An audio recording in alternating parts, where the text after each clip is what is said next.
The Northeast Texas Sports Network is dedicated on delivering the most entertaining sports broadcasts in East Texas.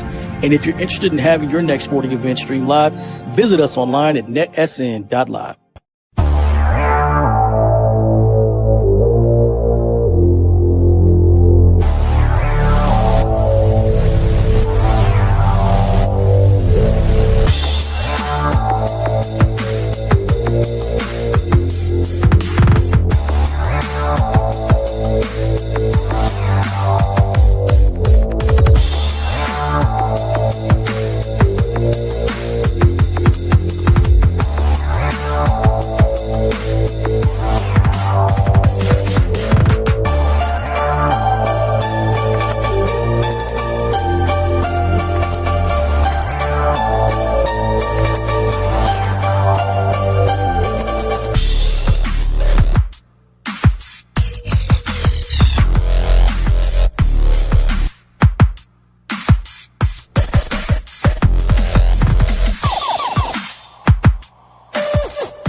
And good evening, everyone, and welcome to this week's episode of bEast from the East. It's your boy, Mr. NETSN, Brett Sweeney.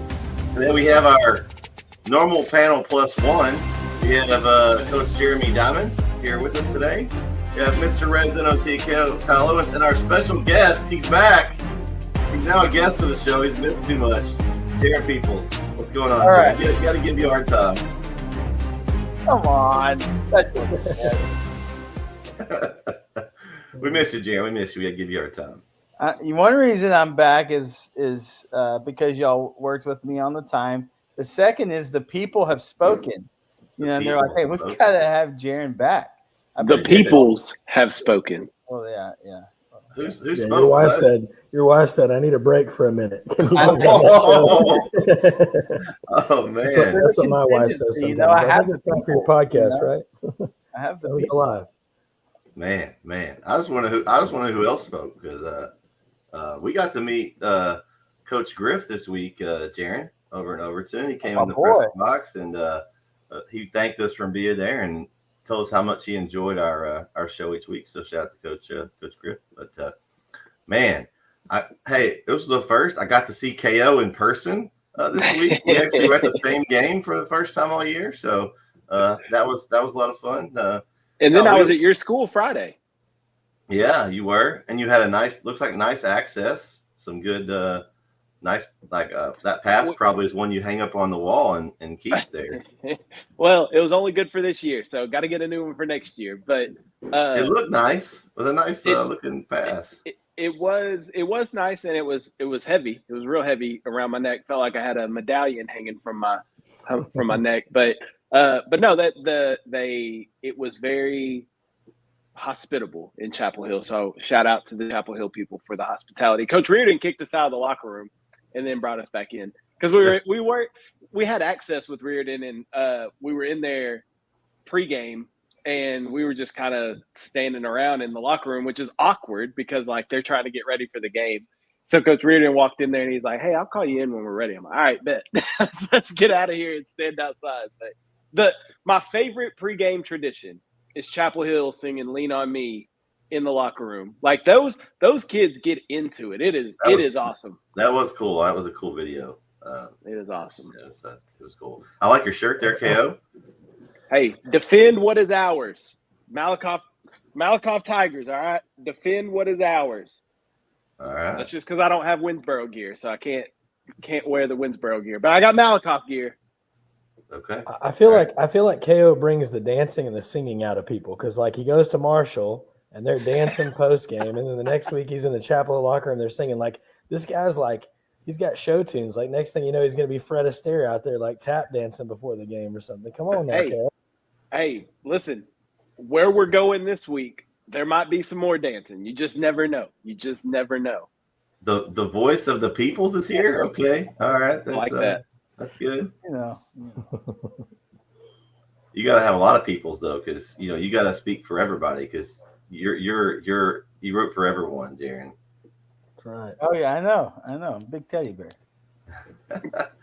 Oh man, what a week this past week was. I mean, this is week 11 show, guys, and next week's playoffs. I mean, this is it. So we'll have a lot to talk about today. We got games from last week. We got games from this week to pick. We've got polls. We've got district like scenarios, like who's in, who's out, like who's looking at who's got to win. There's going to be a lot of interesting things to talk about today. Let's start with last week though, and look at our pick'ems.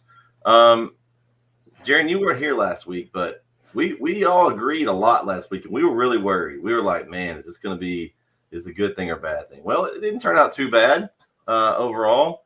I got 8 out of 10 this week, so I was pretty pleased with that. How'd you guys end up? I was right behind you with 7. I think me and Jeremy both had 7. I was right behind you there. I mean, I don't remember, but I'm sure there was a game last week where me and Jeremy were different from you, and that's probably the one that we got us. So, but hey, I'll take 7-3 after the past couple weeks I've had. I'll take a 7-3. Special guest was 7 as well, by the way. Okay, all right. Oh well, you don't count though. Apparently not. Wow. My shot in the dark was the Mount Vernon, and that was the one I took different from you guys. I know. So. Defend what is ours, brother. The Malakoff Tigers. Hey, just wanna let y'all know that this week the top number was 8. So we had several upsets this week that kind of kept anyone from getting that 10. We had 6 people tied at 8. Myself, Coach Griff, we just mentioned, Doug Montgomery, Javon Jordan, Lewis Ray, and Ron Orlowski had 8. So it was a long list of 7s. You guys were all in that. Coach Hubbard was in there, Brandon Ogden, Conrad. We had a lot of our NETSN guys in that group. So it was a pretty solid week. Now let's go over these. Well, first off, let's go back and look at the overall standings now. Let's see who's up there at the top. Lewis Ray is in first place, 76. He's by himself, up by 2. In second, we have a 3-way tie: Doug Montgomery, Ron Orlowski, and Scott Poole. And then I'm right there in 5th. So let's see where you guys fall. Who's the next highest on this list? Do we know? Yeah, we do. We do know, by the way. Y'all getting beat by Jaron Peoples. Oh man! So y'all see. Here's the reality. Oh. When I'm not on the show and I'm not listening to the peer pressure, I actually pick better. Oh my! So, here we go. I'm just saying. If you look at the last few weeks when I haven't been able to be on the show because I have day job, then it's actually a weekend job. It's not. No, I'm just kidding. That's what everybody says, right? They say you guys only have a weekend job. But that one day is really it's tough. It's packed. All right. No. So anyway, we digress. I actually picked better, so yeah. I'll probably mess it up this week. You'll be back. That sounds like a you problem, Jaron. You shouldn't be giving in to peer pressure.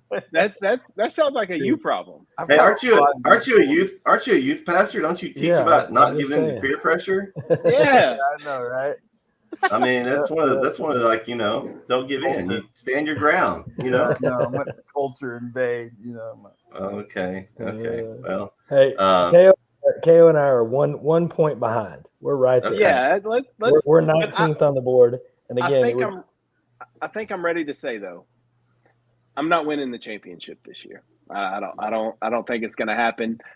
My goal now is to 1, beat Jaron, and 2, be the second highest finishing NETSN person, because I don't think I'm going to get to Brett either. So I've had different goals now. My aspirations have changed. It's on. It is on. It's on. Oh goodness, this is going to be good.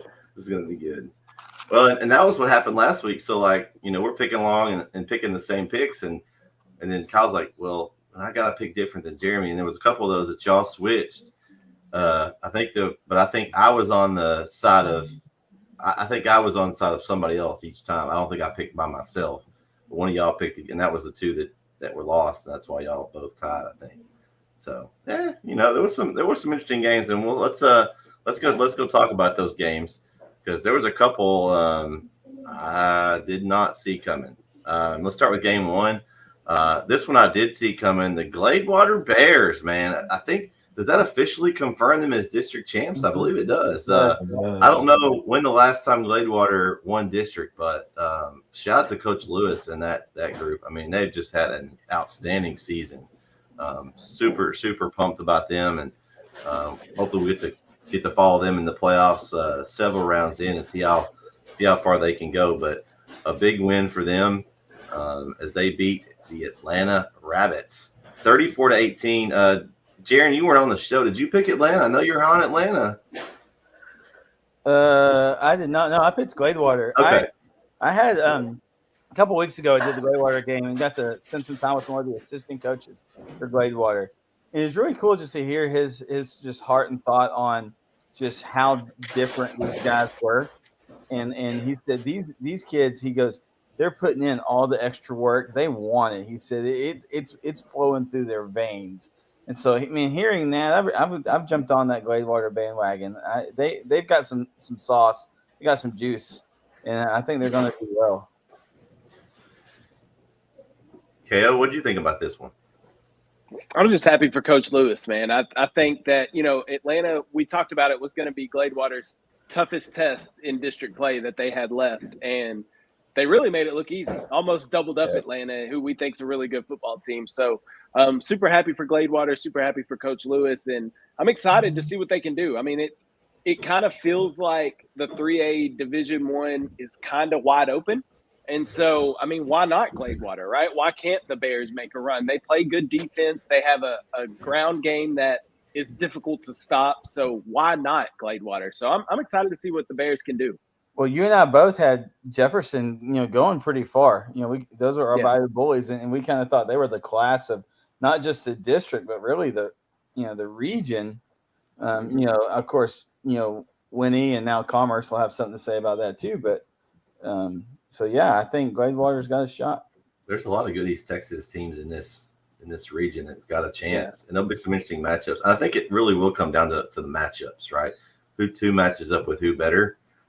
Because I think the teams aren't very separated. There's not a team like you've had a Malakoff and some of those teams may, but I think it's a lot closer than it has been in the last several years. Jerry, what do you think about this game? Yeah, I mean, I think, Gladewater's proven week to week that they're a really, really good team. Again, we talked about it, and I know we've said it every week, but they're a point away from being undefeated. And really, if you go back to that game, they had a weird kneel down right before the half that I think they were trying to spike and somehow got some miscommunication there. They had a couple turnovers and still only lost 15-14 to a good West Russ team, right? This team could be easily undefeated. And so, I mean, I think they're going to be a solid team through the playoffs. I think they're going to be a tough out for anybody, no matter who they face up with. So I'm excited to see it again. I'm happy for Coach Lewis and that team. And, you and I have gotten to see them a couple times this year, and they just play. They're just solid. Like they handle every phase of the game well. and they just play their brand of football, and they don't get too up, too down. They kind of just do their thing, and you have to adjust to what they do.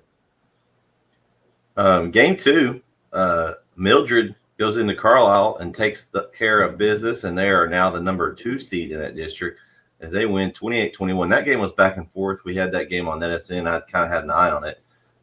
Josh and Chris were over there in Carlisle, and man, what a big win for Mildred. And now Carlisle's got some work to do next week as they've still got to get their ticket punched and get a win this next week. But what a game. I mean, I think Carlisle is just they're right there, and I think this game just shows. I mean, we talked about at the beginning of the year that Mildred we thought was the best team before Frankston emerged as a superpower team in this region. But I think Carlisle could make a run in district. I think, or in playoffs. I think it depends on the matchups. But Coach Baker continuing every week to get his guys in his system. I picked Mildred because I just thought that they were a little farther along. I think, this is year 1 for Coach Baker, and they've got a really good junior group. And so I think they'll do well this year, but next year they could be really, really dangerous in that district. Jaron, what do you think about this game? Yeah, so I actually talked to Chris about this game this morning at church, and he was saying, he said he felt like Carlisle really, they were better coached. They really essentially kind of played better. He said they just kind of ran out of players, and just their depth is not quite there, compared to Mildred as far as just size and things like that. And so he just felt like that it just just not quite as deep bench wise. That the skill players are really good and really talented and really, really well coached. He said he really felt for him. So I think you're right. I think they've got a lot of the tools. It's just particularly when you get into a ball, your depth really, really goes a long way. Jeremy? Yeah, I think you and I were watching, and I think there was probably I felt like I looked over about 4 or 5 different times in a 15-minute stretch, and the ball was in the same area of the red zone. It was 3 different possessions. Corsicana had it, and then Carlisle had it, and then Corsicana had it again. It was just this weird thing. I felt like I was in the twilight zone because I don't think the camera had to move much for about a 10-minute stretch there. It just felt like the ball kind of stayed on the end of the field where their concession stand is, because I kept saying, oh, there's concession stands there, and I kept looking, and I was like, we're seeing the same video. We're trying to figure out who's on offense and defense. And again, with 2A, it can be tough because both teams' quarterbacks play. A lot of times Corsicana's quarterback was playing linebacker, and so it was hard to know when he was standing back there if he was in the backfield at quarterback or if he was playing linebacker. And again, I think Carlisle's just right on the doorstep. I think the matchup is going to be big for them because I think they play good defense. And they can run the ball. And so I think for them, the big key is going to be going up against a team. If they go against a team that has a really, really strong run defense, I think they're going to struggle a little bit because Ibarra doesn't have quite the passing resume that he does as far as running goes. And we kind of saw that with Frankston. Frankston kind of slowed him down, and they weren't able to get any pass game going. So I think that's going to be the issue for them moving forward is what are the matchups going to look like for Carlisle. But I think they can make some noise, and they're a team that nobody really wants to play. And they're one of the smallest. I'm looking at the numbers right now. They're one of the smallest Division Ones. I mean, you've got, Lovelaw's Division 2, and so is Linden Kildare, and they're at 180, 179. Well, Carlisle's at 183. So the cut is right there. So Carlisle is probably one of the smaller, not the smallest Division 1, 2A Division 1 team. Well, we just had those numbers released. We'll see where all that falls. Yeah. We'll probably have a impromptu show, I would imagine, sometime in February when they release those, so we can kind of talk about that. But it'll be interesting to see if that shifts any, as far as the districts go. But it just speaks to the depth. Is kind of what was my point there. Yeah, definitely. Kev? I think my team's going to be one of those moving at a realignment, but we could talk about that in February. As far as Carlisle goes, I echo everything y'all said. They're right there. They're so close. Coach Baker has those kids believing, has them kind of bought into the system that he's brought back to Carlisle. And I think they're right there. They played Mount Enterprise tough at the start of the year. Now, looking back at that game, it's even more impressive now when we see Enterprise is putting up 82 points and 60 plus points, and that Carlisle team held them to 34. So like, it's impressive when you think about the season that Carlisle's had, but it's also been up and down. There's been some games where they probably should have won and didn't get those wins. And maybe if they get those, maybe we're looking at it a little differently now. But I think Coach Baker has them trending in the right direction. And the sky's the limit for them going forward. This is a great foundation year for them, I think, and then to build on this next year and then going forward too. Game 3, guys. Liberty Allo upsets Jefferson. 2 people picked Liberty Allo. They may have graduated from there. I don't know, but wow, what an upset here. We were talking about maybe 4 or 5 weeks ago. Man, Jefferson's going to win district. Jefferson, and they've just struggled. I mean, it wasn't one of those that I looked over at the score and I was like, that can't be right. 35-12. It wasn't even close, guys. Jaron, that's your area up there. How surprised are you of Jefferson, for one, taking a loss, but 2, losing to a Liberty Allo team by 23 points? Well, we haven't got to watching this year as far as we ain't got to any of their games or anything. But I know several of us were pretty high on them, as I said earlier. And really believe, really like and believe what Coach Ty Taylor and the group's doing over there. It's a head scratcher, because the thing is what about Jefferson is they've always got athletes. I mean, they're always athletic, right? And so it just seems like something's wearing down here, Now, obviously, Liberty Allo is a team that, as the season's gone on, has really started to thump their chest a little bit, and they've kind of, they play a really tough non-district schedule. And as they've started to go through district, that's really helped them out, I think. And so, which Liberty Allo and Jefferson, just to go back, that's ones that we may see bumping up, to lower 4A. That's just, talk about it in February, what KO said. But so got me scratching my head for sure. Now they're kind of fighting for possibly a playoff spot. Their game against Tatum this week is going to be a big one. Yeah, that'd be interesting. Jeremy, what do you think about this? Yeah, I mean, this is one of the ones I missed. I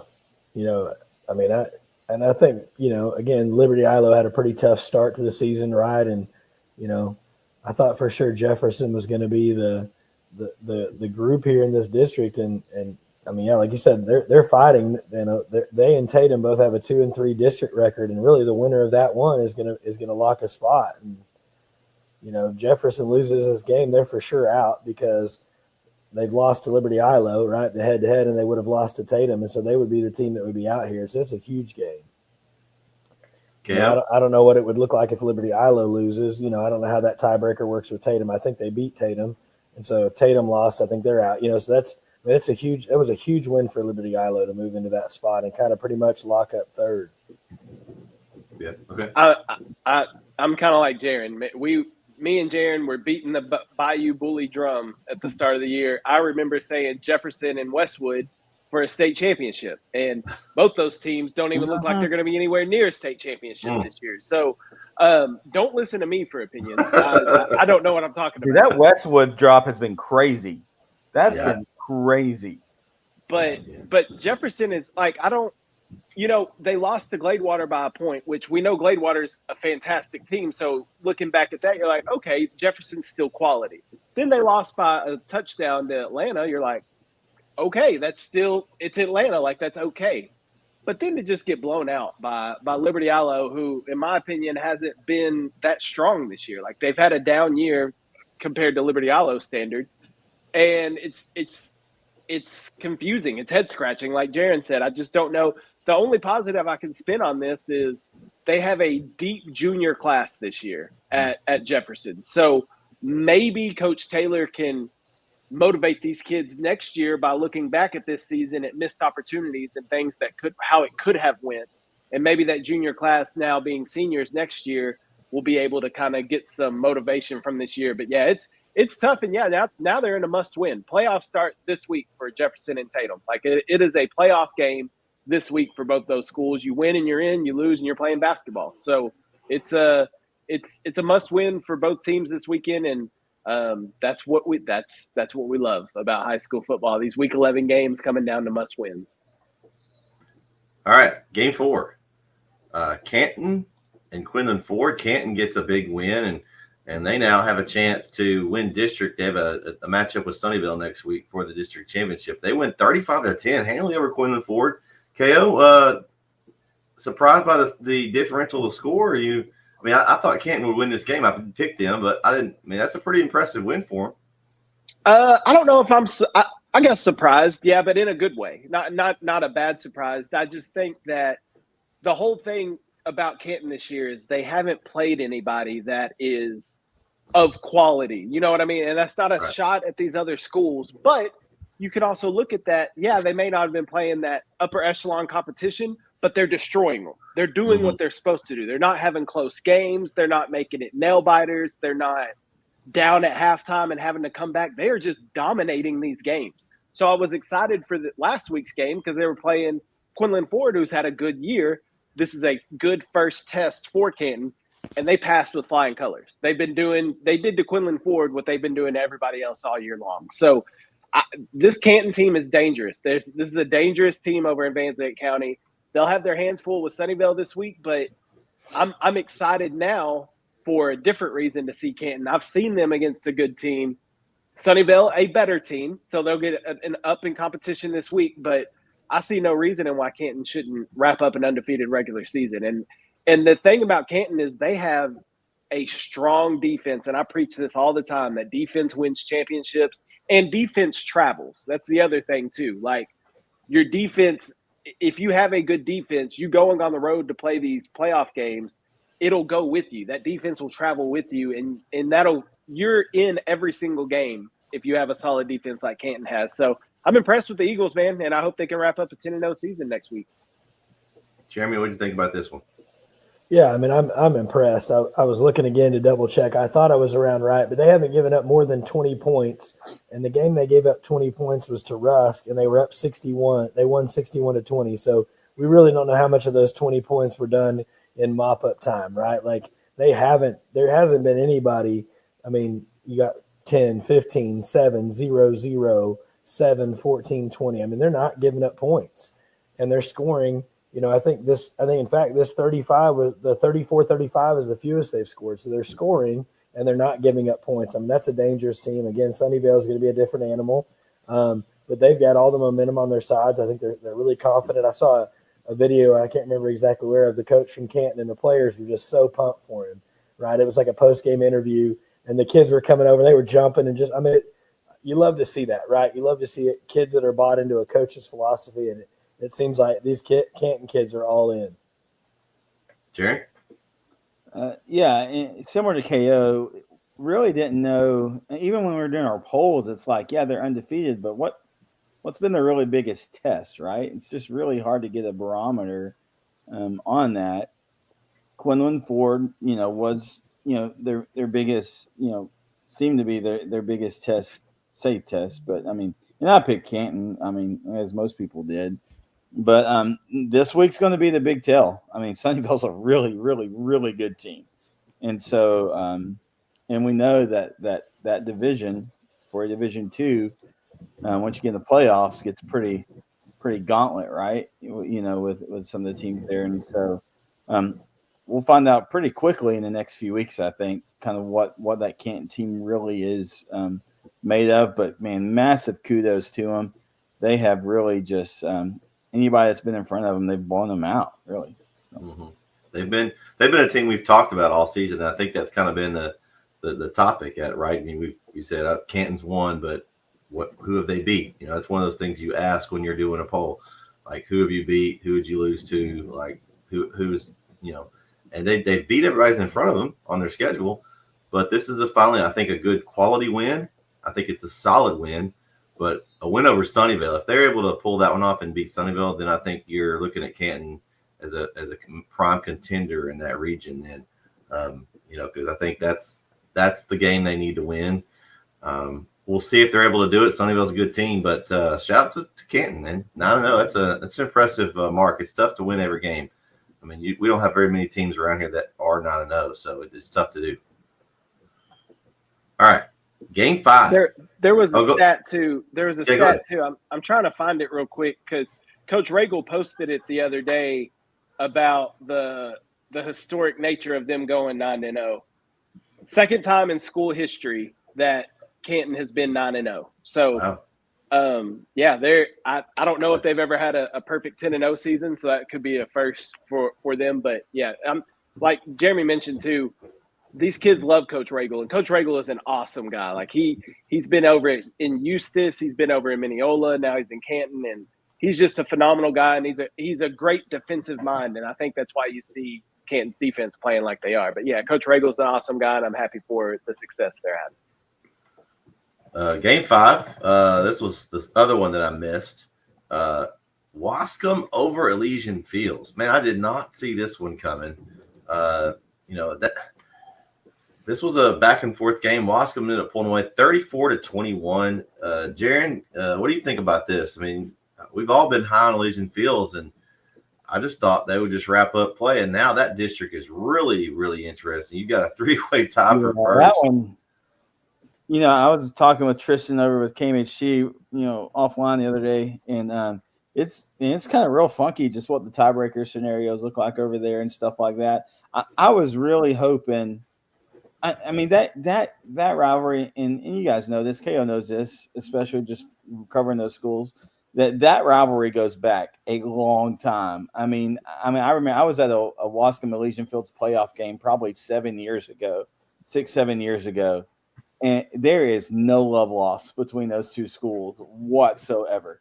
And so anytime they play, it's just really intense. And I just really thought, with just kind of some of the mojo that Coach Maines had going with EF, that even if they didn't win, it was going to be just a little closer. And so big kudos to Coach Lawson for getting the Wildcats ready, and really, I mean, a good statement win. Wascom's one of those teams it's kind of been up and down, right? Like they'll climb up in the poll, then they'll drop in the poll, and climb up in the poll and drop in the poll. And it's such a huge win. They kind of thumped their chests out and said, "Hey, don't forget about us. We're here." And so kudos to them. But I was really pulling for EF on that one. A quiet 7-2 as well. Like they've been kind of off the radar since early in the season, and we just kind of then they lost to Beckville. Like, oh well, Wascom must not be as good this year. Well, they bounced back, and now we'll talk about it. But they've got a 3-way tie. It's going to be interesting to see how that turns out. Kale, what do you think about this game? This was on overtime on Friday night. I saw this score for the first time live on air, and I'm sure my face was just like, "What?" Because I wasn't expecting that, because we popped up our top 10, and I was looking at it, and I was like, "Wait." I said, "Colton, Elysian Fields lost?" He's like, "Yeah." I said, "Oh, okay." But I think, we talked about it last week. This is a rivalry game, and like Jaron was talking about, these two teams despise each other. So I think what may have happened is Wascom, this was their biggest game of the year, right? This is Elysian Fields, our biggest rival, going for an undefeated regular season under a new head coach, all this good stuff happening for Elysian Fields. And everybody's kind of forgot about Wascom right now. So I think this was an opportunity where Wascom said, no, we're still the Wascom Wildcats. We're still a force to be reckoned with over here.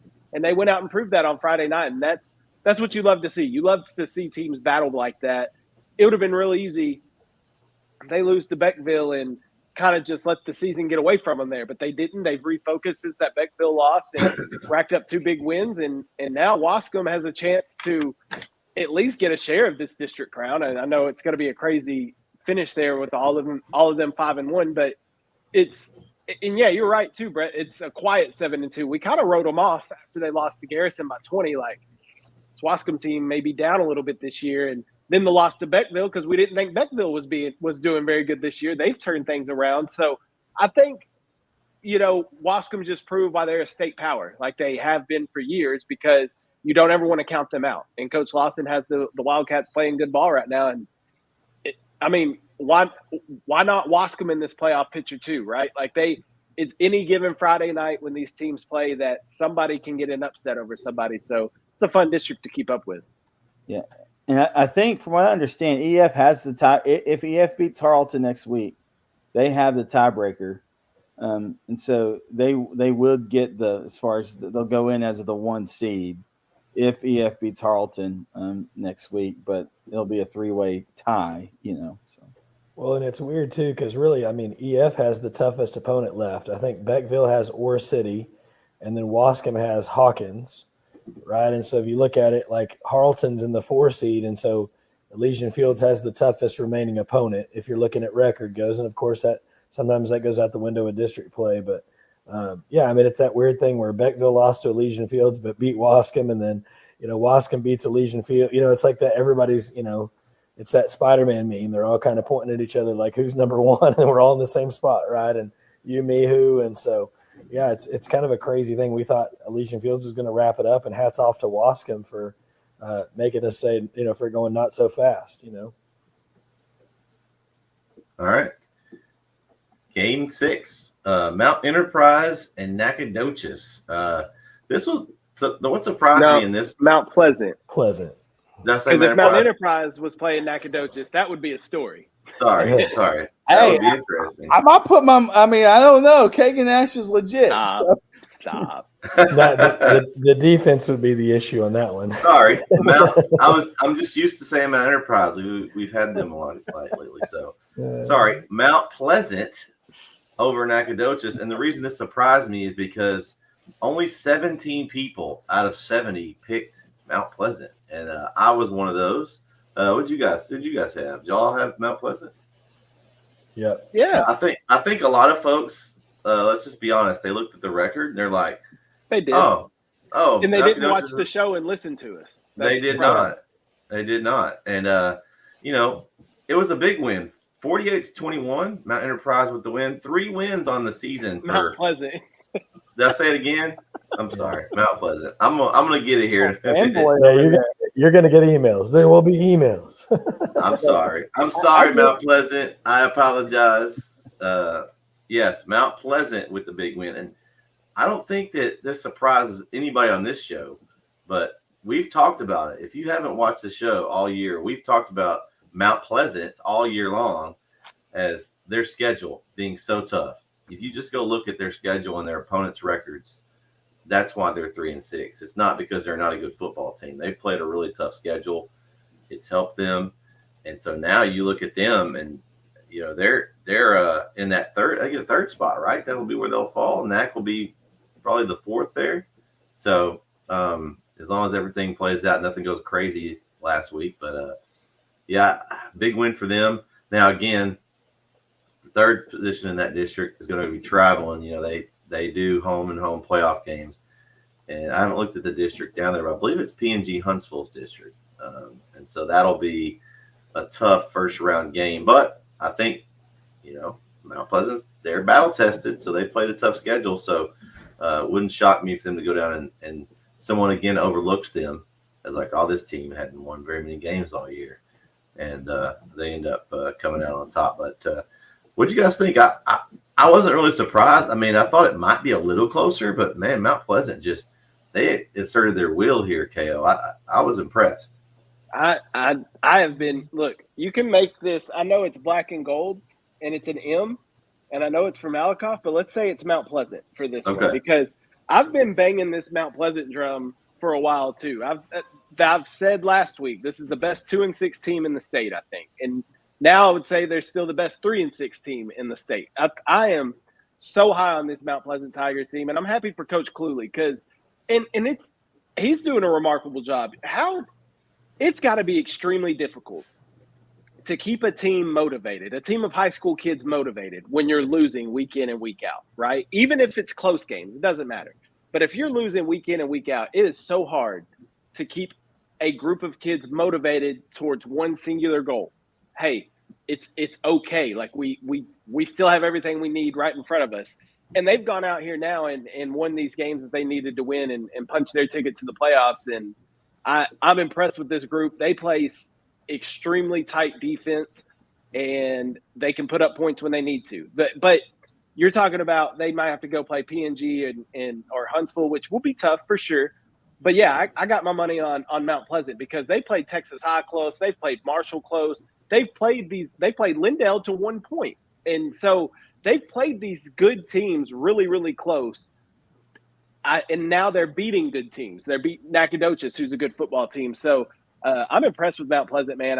I'm excited to see what they can do in the playoffs. I'm excited to see their draw and see kind of what their path is, because it's highly possible we see Mount Pleasant T-High, Mount Pleasant Marshall in the third round, which sign me up. That's awesome. But it's a tough region. It's a tough class, 5AD2. It's tough, but Mount Pleasant, again, solid defense. It travels. I highly impressed with the Tigers.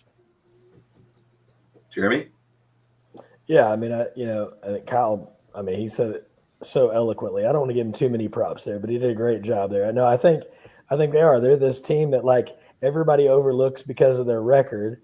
If you only saw the record, right? Like if you're just going through, like they don't make anybody's top 15 if you're looking at win-loss, right? But if you go back and actually look into the games, they're in games that they made it. That probably people would say they shouldn't have been in, right? They're right there with Texas High. They're right there with those guys, and so this is going to be a team that if you overlook them by looking at their record and you don't take them seriously, they're gonna bop you in the mouth and they're gonna take a win from you.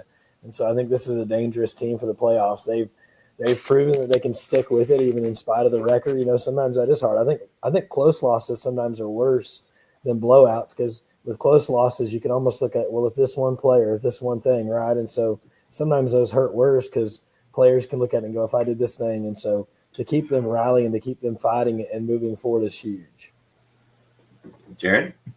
Yeah, so this is the one that y'all got me on, because I had knack on this one, just because I just thought that Coach House and company were really come along, and they come a long way. You said it, KO. They're a good football team, and growing up in where I grew up, Mount Pleasant was always in our district, and they just were not a football school at that time, back in many moons ago. And so they just were not a football school. They were successful in soccer. They were successful in basketball and some things, but they just were not a football school. So I think I still have that kind of floating in the back of my mind. But I agree with what all you guys have said. They've really went toe-to-toe with some very, very, very difficult competition all season.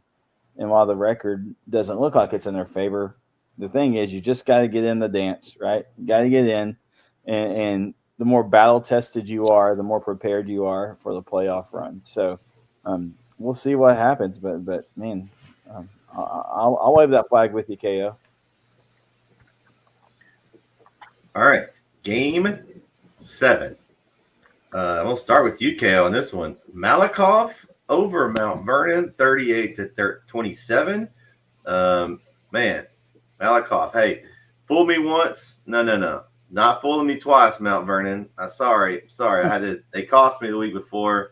I went with Malakoff, who I knew. They got the win. Tell us about what you thought about this win, KO.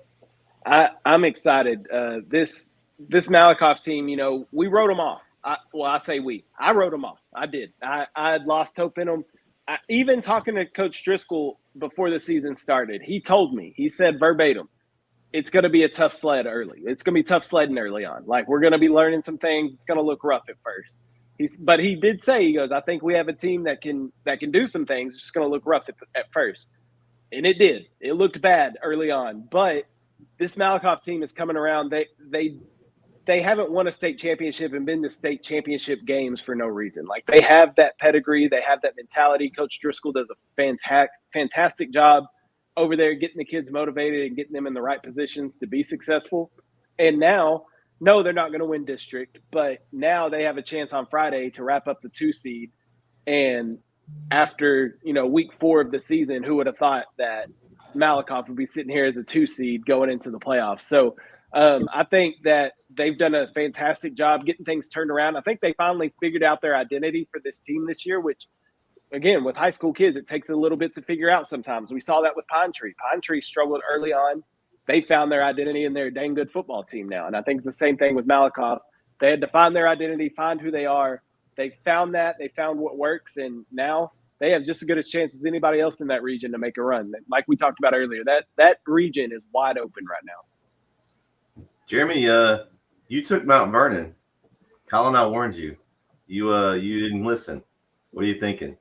You did well. Okay, so again, I said I needed one, right? I needed one to be different, and that was the one that I thought I might have a shot at being different on, and maybe pulling something out. And again, I was wrong. I missed it. Hats off to Malakoff. And again, I was trying to take a flyer to gain a point.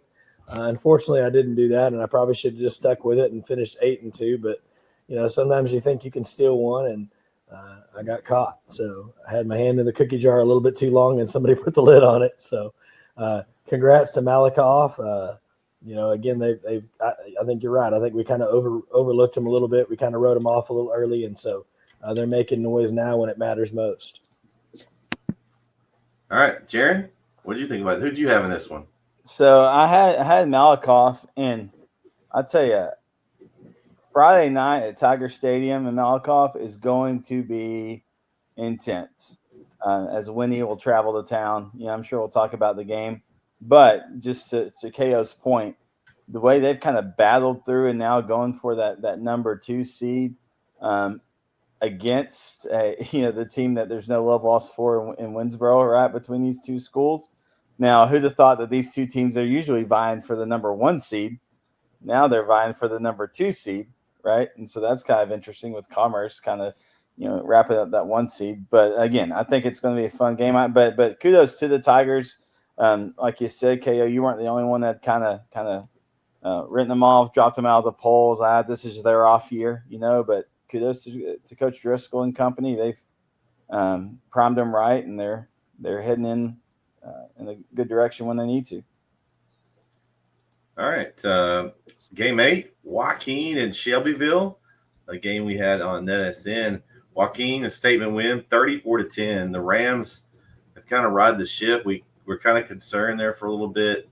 Coach Jones has got them back on track, and that I think now you've got this district's kind of I don't want to say wrapped up, but I think you've got your 4. I think Timpson's probably going to be out unless something, I don't know. I haven't really looked at it super much, but I think they've got St. Augustine this week, which has wrapped up the district championship. So you could see them rest some guys if they can. Obviously we've talked about the small school. They don't have as many guys, but, I'm sure they'll move up some guys and let some guys get less reps this week. But I don't know. I mean, I haven't really looked. Did you guys look at that district?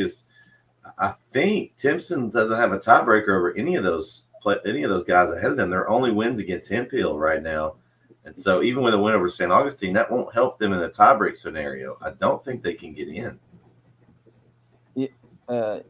And Shelbyville's taking on Hemphill, and they should win that game. So that would be the only way. If Hemphill beats Shelbyville and Timpson beats St. Augustine, then Timpson could be in.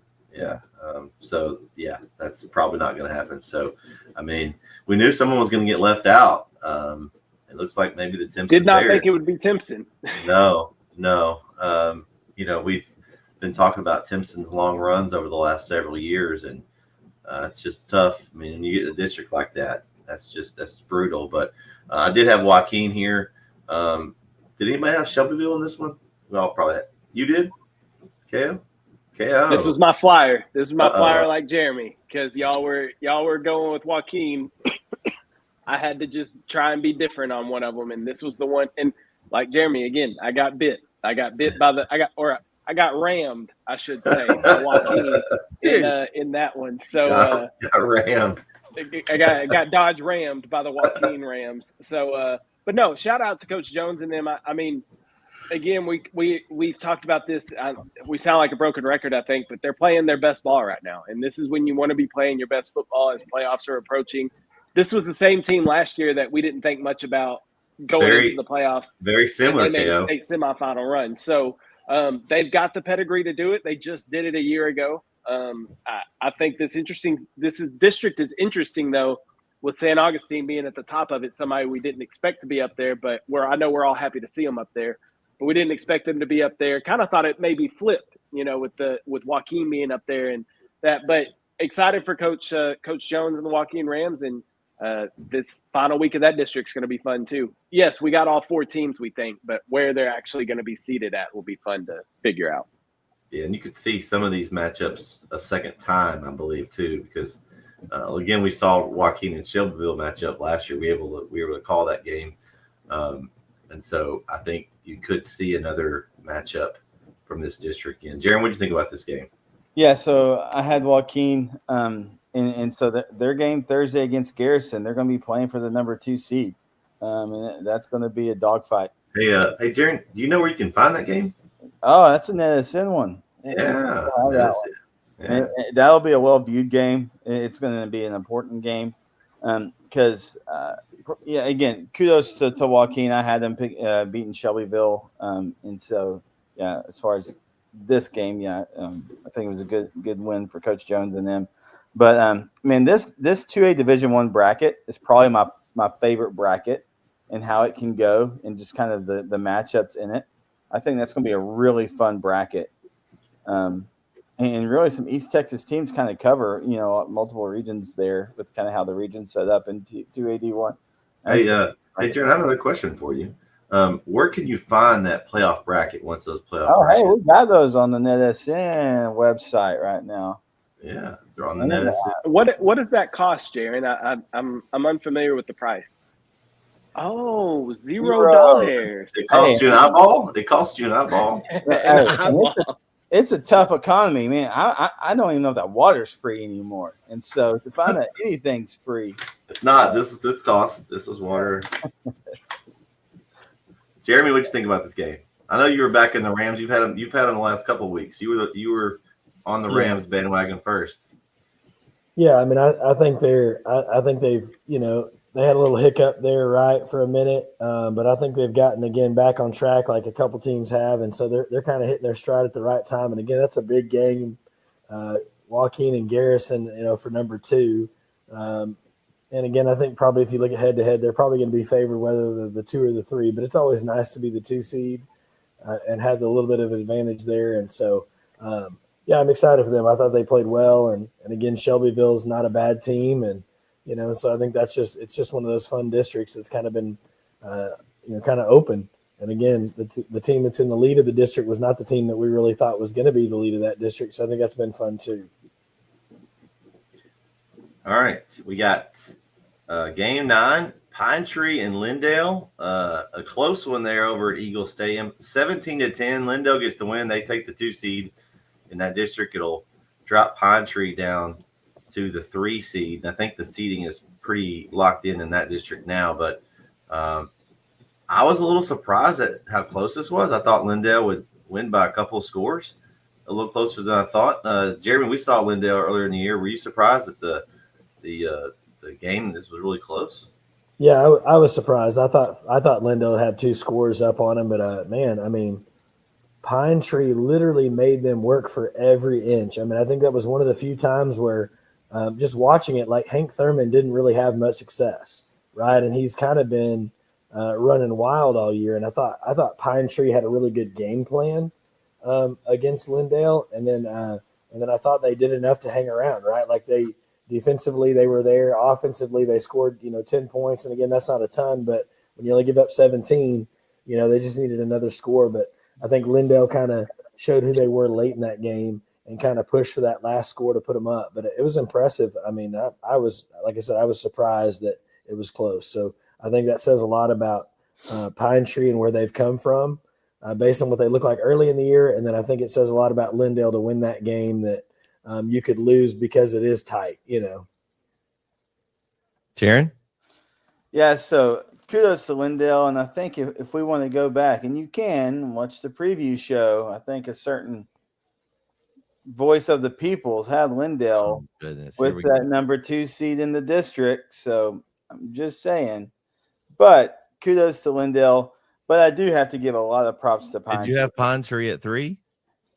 Well, no, but you can't win them all. He can only predict so much. Well, you missed the show. Like Mr. picked the top 5 correctly every week's up in the top right corner there. Jeremy's been our whole bullseye guy the last few weeks. So, I'm just giving you a hard time, Jaron. You can't get everything right. I know. But hey, kudos to Coach Bachman and the Pirates, though, because there's their wins, there's really statement wins against Henderson. I mean, if some of them believe in statement wins, but that was a statement. They put a statement on Henderson. I mean, the Henderson and Chapel Hill wins, I think, just catapulted that team. And again, I haven't been on the show the last few weeks, but it's like, oh, okay, all right, like here they are. Last year it was all about the shine tree, right? We were riding that train all last year. So this year we're like, okay, maybe just a little bit of a down year, but with those two wins, you're like, okay, all right, they're well, and they lost a lot, so I wonder too if it's one of those things that they had, since they had so many new pieces. It took a little time to get that shine tree train rolling, if you want to say, Jaron. It had to pick up some speed a little bit, going maybe hit a few bumps early in the season, and now it's back on track. And of course, you make the playoffs in that region. It's not the strongest of regions, so I mean, I wouldn't be surprised if we saw. I know we'll probably see at least one rematch of District 9, and wouldn't really be surprised if you had all 4 teams in the regional semis once we get down to it. But we'll see. You got a few weeks to go before we get there, but I'm not really surprised. And I keep taking everything to the playoff. I mean, once I get to like week 9, I'm just thinking of playoffs. I'm just looking at. It's hard not to. I mean, you're like, man, it's right there. It's like I just text you all sorts of play late last night, all these different scenarios and stuff. But so I bring up Lindale. Man, that is a tough. I mean, they're one of those, what we call and Diamond will know this, one of those lunch pail teams. They are one of those lunch pail teams. And like you said, in that region, there's some vulnerability there. And so and we saw this with Lindale a few years ago, right? And so I think they got the lunch pail ready. And if they go down, it's going to be with a big fight. Yeah, I could definitely see a scenario where these two teams play again in 3 or 4 weeks, because they would match up in the regional semis. So it'd be interesting to see how it goes. And in this, keeping the same district, game 10, Chapel Hill over Henderson, in a game where Chapel Hill turns the ball over 4 times in the first half, threw 2 pick sixes, trailed 28-7 early, and then came back to win. They scored, I think, 49 straight points, and then gave up the last touchdown. KO's back, so he'll have a really great perspective. I just kind of go off what I've heard. Was I pretty accurate there, KO? Is that how it went? You were exactly accurate. The only thing I would add there is that there were back-to-back pick sixes. So not just 2 pick sixes in the first half, back-to-back. It was Chapel Hill came out and scored first. DeMarcion Blaylock, one of his 4 touchdowns he had, took a little reverse, scored. Okay. Well, then Henderson's first drive, second play of the drive, they fumble. Chapel Hill gets the ball back. But Chapel Hill doesn't do anything with it on offense. Henderson's defense holds. Then there's a kickoff, and Henderson fumbles the kickoff, and Chapel Hill recovers. And then they still don't do anything with it. And then that's when the turnovers started happening for Chapel Hill. There was back-to-back. There was 4 straight drives with turnovers for Chapel Hill. 2 fumbles, and then the pick 6, which was phenomenal. Lamarion Coleman picked it off, was running all the way down, got down to like the 10-yard line, was getting tackled, and basically handed off the ball to his teammate Eric Garza, who took it the rest of the way for a touchdown. So it was sweet. But then the next drive, like third play, a little out route, Malik G goes to throw it out, and it's picked off by Justin Howard, returned all the way for a touchdown. So quickly, it was 28-7. And I'm on the sideline. I even text y'all in the chat. I'm like, Chapel Hill's in trouble. Like this is not good. But to Coach Reardon's credit and to Chapel Hill's credit, and all the coaches on that coaching staff, I think we talked about this in 7-on-7, where you could see Chapel Hill had some discipline issues. I think that was fair to say. There were some discipline issues during 7-on-7. It would have been real easy for a Chapel Hill team to be done. That game could have been 56-7 Henderson if Chapel Hill would have just laid down and quit. To their credit, down 21 points, they never gave up. They never gave up on the game plan. They continued to run the football. They didn't They didn't freak out and be like, oh, we got to just throw it all across the yard to score. They continued to run the football. Coach McFarland had that defense playing with their hair on fire. After they only allowed 2 touchdowns. 3, but the third one was in garbage time with 36 seconds left. But they only allowed 2 touchdowns in that first half. So that was a defensive effort, defensive masterclass by Chapel And those Hill. were all fumbles, weren't they? Yeah, So yeah. So I mean, what I gathered from the game was the defense played amazingly great as far as phenomenal. Considering the where they gave the offense gave Henderson the ball and allowed them to score.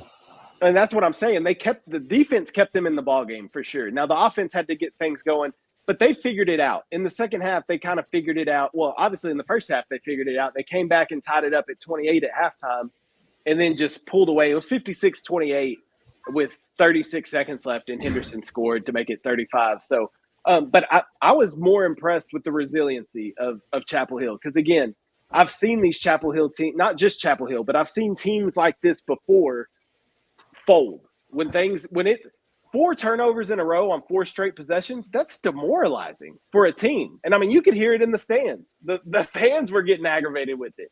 But to the kids' credit, they blocked all that out. They came together as a team. They leaned on one another, like lean on me, like they talk about. They leaned on one another, and they found a way to win this football game in a must-win scenario where they had to win to get to the playoffs. Backs against the wall, and you come out there and you're down by 21 early to bounce back and win like they did. Their season would have been over a week earlier than everybody else's because there was no game next week. Right. So, Super impressed with Chapel Hill, man. Super impressed with them. And for Henderson, though, it sucks. It sucks if you're Henderson and your coach Meeks because they're kind of like we talked about with Coach Baker. They're right there. Like they have the talent. The talent is there. There was a couple of missed opportunities. There was a couple of deep balls that Henderson got behind the Chapel Hill secondary, and they were just plain drops by the Henderson receivers. So if they catch a couple of those, how does that change the game? Well, you don't really know. And the realignment may help them a little bit, possibly, if it shakes out someplace. May get a little easier to make. Well, you never know who they're going to put in, but it's possible it could get a little easier to make the playoffs next year. So we'll see how that shakes out. But Kyle, while we got you, we mentioned the Lindale Pine Tree game while you were away for a minute. What were your thoughts on this game? I mean, it was a lot closer than we kind of thought it would be. Pine Tree gave them all they wanted. Yeah, I get it. Yeah, I guess it was a little closer. I thought Pine Tree would give them a tight game. It usually is between Lindale and Pine Tree. Even going back to when we played them when I was in school, it was tight games. So Pine Tree, we talked about it, and I heard y'all kind of mention it, but I think the difference is, and Coach McFarland told me this on Friday when I was talking to him, they found their identity. Like if you look at Pine Tree when they lost to Gilmer, when they lost to Van early in the season, they didn't really know what kind of team they were. And that speaks to your point. They lost so many kids. They had to find their identity. They found it now, and they're a really good team. And Lindale is a better team, though. And that's what happened on Friday night. But I'm impressed with Coach Bachman and Pine Tree. And kind of like you said, I think all 4 teams are going to be there playing each other in a couple, 3 weeks. So I think we'll see these matchups all again. But impressed with Lindale, impressed for them to go out and get a win and secure a home playoff game. Fun fact, the last time that Lindale hosted a home playoff game was 2018, I believe. And I called that game on the radio. They played Montgomery when Lindale was still 5A. So fun fact there for you. Okay. Jaron, what'd you think about this game? Yeah, so again, I had Chapel Hill winning the game, and here's the deal with Chapel Hill, and we all know this. Y'all know this. They're an athletic team, and so they can score quick, offensively, defensively. So as long as they don't beat themselves mentally, or in a discipline perspective, they're always in it, right? I mean, they're in it. They can score. They're so athletic, well coached, and so kudos to them. Again, you hate to see it for Coach Meeks, but it's year one, right? And they definitely got a lot to work with there, and he's definitely doing a great job with that program. But kudos to Coach Reardon and whatever those halftime adjustments were, and just the pep talk, and because their back was, literally against the wall, right? I mean, And so their season was on the line. And you never know. You know what they say. You back a dog back in the corner, and sometimes you can get bit, and that's seems to be what happened. You never know. They may make a run here. Jeremy? Well, yeah, you and I were together Friday night, and I mean, we both kind of looked at each other like, "Uh-oh," you know. Especially when we heard there were 4 turnovers, I was afraid it was going to be Lindale Part 2. Right, where they got behind and they lost their composure and they kind of forgot some identity and they tried to chase all the points back at once. And so I was a little bit worried that was going to happen. And then it was like, okay, it's 28-21, and then it was 28-28, right? And they just kept going. And then all of a sudden it was, you know, I think they had rattled off like 49 straight points before Henderson scored again. I was like, okay, well then they're going to be okay. But there was definitely a time there where I know you didn't say it, but you were definitely nervous for your Bulldogs, right? And I was nervous because I thought, man, this is going to be bad. It's going to end up poorly, and it thankfully, I mean, they pulled it out. And again, it's tough because we like both teams, we like both coaches, right? Like those are hard when you have those games where the teams that go head to head, and Coach Meeks is doing a great job. I will say we've had a little problem this year starting off game. You know, Gilmer, we were down early as well. Didn't start well against Lindale. Obviously, that didn't bounce back our way. Just the slow starts. The one game we did start well in Carthage, they kind of, you know, let that one go. But really, most of the season, they've kind of started slow. And, you know, it's hard when you don't get off to a great start. The farther you get along, and the playoffs are next. So it's going to be important thing to think for them to emphasize is guys, we got to get out there and get off to a good start. We're a really good football team. But if we put ourselves behind the 8 ball against another really good football team, it's going to be tough. They were able to bounce back against Henderson, which Henderson, we saw them play. They've got some good pieces, but they're not at Chapel Hill level yet. I think Coach Meeks is going to get them back in contention and get them back making playoff runs. But right now, they just from seeing Starling the tailback was their main guy. Like he goes how they go. So I think as they continue to grow and get better, I think they'll have more pieces. Coach Meeks is going to put his systems in place. But man, I'm excited for the Bulldogs because, like you said, you get in there, they've won a lot of playoff games and from all different seedings. I mean, they haven't always won all these playoff games. They weren't always number 1 in district. You don't really need to think about that. But Kilgore's won district a lot of these games, and then Chapel Hill for several years came back and beat them in the playoffs. And they were able to go past them until last season. But I'm excited to see how they look against some other districts competition. See, because we know our district is strong, but how strong is it going to be? I know the district that they play. I don't think they even know they're going to play yet. I think it's like a 3 or 4 team tie in the district across. So like it's just a big jumbled mess in the other district. I think they're all at 5-1, and it's still going to come down to next week. So I'm sure they'll be doing some scouting and stuff, but. I think now that last week bye is going to benefit them. Now they get to take a deep breath. We're in. All right, let's get back to what we do. We go in the playoffs and we win games, and so I think that's going to benefit them. Okay, you got something there? Yeah, Coach Reardon said after the game that he thinks they're the best 6-4 team in the state, and it's hard to argue that. Like when you look at, I know the Lindale loss was bad, and I know the Kilgore loss didn't look good, and I know they lost to Pine Tree, but when you look at the talent that's on this team, like they can, and I want to give a shout out to the offensive line too. You had 2 200-yard rushers in that game. Chapel Hill rushed for over 400 yards. You had Blaylock that had 202 or 204, something like that. And then Joshua Castaneda at the running back position, he had 202 yards rushing. Did he play running back more just because I know he'd been running Wildcat a lot? Did he line up? He was running back. Yeah, okay. Yeah. He was in the backfield with G. Because they weren't using, I think 10 and 13 were the tailbacks whenever I saw them earlier in the year. So 13, I didn't see run the ball once. They did Wildcat with Blaylock. Quite a bit. So maybe they've made some adjustments since then. Jeremy, is that how you remember? I think it was 10. I don't think Castaneda. He ran Wildcat in the red zone a few times, but I don't think he's 10. He's 10. Who's that? Castaneda. I thought he was 4. Yeah, you're right. I'm sorry. Yes. Hold on. You're right. Castanada's 4. He scored twice. That's what I was thinking. Tim didn't score, but he had 200 and something yards rushing. I'll get his name 1 second. Lemuel Stinson.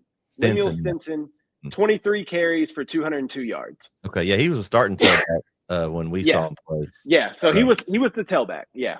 Okay. All right. But they did Wildcat. He's their red zone guy.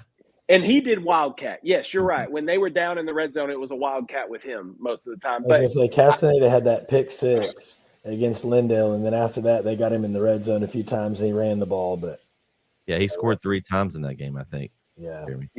They've got their identity. I think that's the key, though. I think, we've seen the Chapel Hill teams in the past with Ricky and Demetrius. They were running the football. I think that's the strength of this team. Yes, they made it to state in 7-on-7. Yes, they can throw the ball. They got Blaylock that can go out on routes. You got Malik Brown out there that can go up and get it. But I think the strength and identity of this team is running the football. And I think the more that they can, and again, we talk about traveling, that travels. Running the football and stopping the run both travel. My only concern for Chapel Hill is with this district, they're going to have to go south for that first playoff game, being the 4 seed. So they're going to have to go play the 1 seed out of the other district. Nothing out of the ordinary, KO. That's true. You're right. They do travel south a lot. When they travel, and it's not an even split because they're just not a real. The stadium wise, it's not anything available. So I've traveled and done some of those games over the past few years, and it was like spring and some of those places that Shenandoah. Yeah. Hey, and on that note, I'm glad they have the bye week in week 10 because that district that they're going against in playoffs, like you said this a while ago, Brett. The top 4 teams are all 5-1 in district. And so Bridge City is going to play Hargrave this week, and LCM plays Lumberton this week. So that's all going to kind of get jumbled up, and it'll be sorted out after this week. But you don't really know who you're going to play. I mean, it's all pretty up in the air right now, you know. Well, and that's the thing. Like, so you could end up with the 4 seed, but you could get a team that you match up with better. I mean, or worse. I mean, you just don't know. Like, if the teams are all that even, like they're beating each other up. I mean, it doesn't matter what seed you get. You get in the playoffs, you've got a chance to win this game. Well, and that goes from 1 through 4 from this district, from Chapel Hill's district, right? I mean, that's real interesting. I'm glad you brought it up so we could look at it, how that other districts kind of lining up. That could be a real interesting week 1 for this district. Well, that's all the pick'em games. There's a few games I definitely want to highlight. I'm sure y'all got some, but the game that Jeremy and I did, we had a huge number of people watch it. So thank you for tuning in to see Kagan Ash just run wild all over the Overton Mustang field. It was like him and Holloman were having a yards duel, over 1,000 yards between those two guys alone. Mount Enterprise won 60-42. Ash had 9 touchdowns also, and I guess it's official now. It's in the paper. Brandon Ogden, 599 yards on the ground. It ties the state all-time record for a single game, and it was live on NETSN. So if you missed that game, please go back and watch it. But I'm going to go throw to Jeremy first because he was there with me, and then we'll go to KO because I want to see KO. We were worried about you on the sideline because there was guys running all over the place, and that there ain't no room. There ain't no room in that field. Yeah. No. So, like, you're basically in the game. Like, I thought we might see KO, like, make a tackle. KO was actually a pylon for a little bit there. He was one of the back pylons. Hey, I was ready. I was going to lower my shoulder if somebody came near me. It was my first opportunity to see the Kagan Ash run in person, and, man, it did not disappoint one bit. Jeremy, you were there with me. What – your pencil, did you run out of lead over there? I know you had 2 lines. One was Holloman and one was Ash, and they were both taking up multiple lines, I think, because you ran out of room. Yeah, both guys. I mean, Holloman had 222 on the ground and 206 in the air, and I think he was responsible for 4 or 5 touchdowns. And then you had Ash on the ground, and he had the 599. But then, not to just limit himself to one thing, he also had 2 catches, both of them touchdowns for 63 yards. And so, I mean, he was unbelievable. I think he ended up with 6. I think they said 662, I think was his. And then I think they gave him another 10 on a kick return he had. So 670 something, all purpose yards. I mean, he was unbelievable. It was a crazy atmosphere. The refs let them play. There were a couple of times, and I'm pretty sure the Overton fans thought something should have gone the other way. But it was a great display. Holloman and Ash both, I'm sure, spent a lot of time on Saturday in an ice bath because those dudes got beat up all night long. And yet every time the bell rang, both of those guys answered the bell and kept coming. And I was impressed. I mean, I was impressed with Ash. It's the second time I've seen him. But I was really impressed with Overton, too, because that was the first time I'd seen them. And, man, Holloman's a big dude, and he took a lot of punishment, and he just kept going. We saw him after the game and congratulate him. And he didn't show any that he was injured at the point, but I'm sure he was feeling it. Jeremy. I don't know. I saw both guys walk off the field. They looked about 65 walking off the field post-game because they had both been hit so much. So, but I mean, it was incredible. I actually got the chance at halftime to talk to Kagan's youth pastor, and we talked about him on the on-air last week and how impressed we were with him. And he said the youth pastor said he showed him the video and he didn't even want to watch. He said, I'm not worried about personal accolades. I want our team to win. And I think that just says a lot about the young man that he is, that he doesn't seek the spotlight. He's doing it for the team and for the glory of someone else, and it's not for him. And I think that says a lot about him. And I was just super impressed with him. And everybody knows it's coming. Like literally all game, there wasn't anybody deeper than 6 yards for Overton on defense unless it was a punt. KO, I'm just going to put this out on a limb. I think next year's opening video may have some good highlights from this game. What did you see down there from the sideline? Well, I had one of them where he ran right towards me, and I was both terrified and happy at the same time. I don't want to get in the ring with Kagan Ash. I'll put it that way. But to your point, Jeremy, like talking about they walk like 65-year-old men after the game, you can tell it's wearing Kagan down. Like you can tell his body is just beaten up. Think about it. He's gone through 9 games now of this where he is the focal point of the offense. And he is a tremendous athlete. I'm just worried, will his body be able to withstand all this punishment all the way to Arlington? And I think that's the biggest question. But he is a phenomenal athlete, a phenomenal player, and an even better person. Like he's everything you want in a star athlete. Like everything you want on and off the field. On the field, it makes it look effortless. Like it almost looks like he's not trying and he's just better than everybody on the field, and he's making it look like it's a video game. It's just easy for him, and it's such a joy to watch. It's my second time seeing him in person as well, and I was just as impressed this time as it was the first time seeing him. I think, and it's not just him though. Like that team he's not like making 6 or 7 people miss in the backfield and then breaking these runs. Like the offensive line is opening some holes for him. The receivers are downfield blocking for him. Like he's not doing it on its own, but he is one heck of an athlete. And I'm excited to see what Mount Enterprise can do. I'm excited to see. I said it's the Kagan Ash experience, and that's what it is. Like it's an experience going to watch him play football, and it's a joy to watch.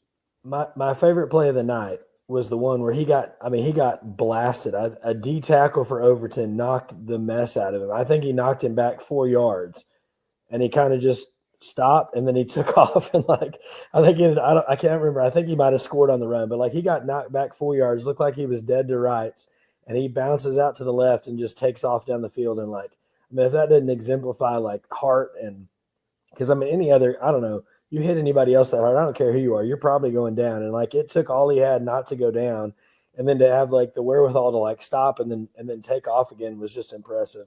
That was the best run of the night. I know he had a 95-yarder that he might not have got touched on, but to be knocked back like that and recover from it was just super impressive. Jaron? Yeah, so I'm about to go Kagan Ash fanboy in just a second, but before I do, I need to give Overton their credit in Rylan Holloman. He's gotten banged up a lot too this season. He missed some time, but he is a tough kid. He is a tough kid, and kudos to that whole Overton squad. We before the year started, we were like, okay, they're probably going to take a little bit of a step back because they lost some huge pieces in Bryce Steele's going and doing really well for Howard Payne. I talked to Bryce Steele's dad a few weeks ago earlier in the season, and at that point, Bryce Steele was, I think, 3rd in the depth chart for Howard Payne, and now he's played the last 3 weeks and doing well. And so big shoes to fill for Rylan Holloman. And as the season progressed, he's really done a good job. So kudos to Coach LeMance. Y'all know I'm a big time Scotty LeMance fan and Overton fan, and big kudos to them.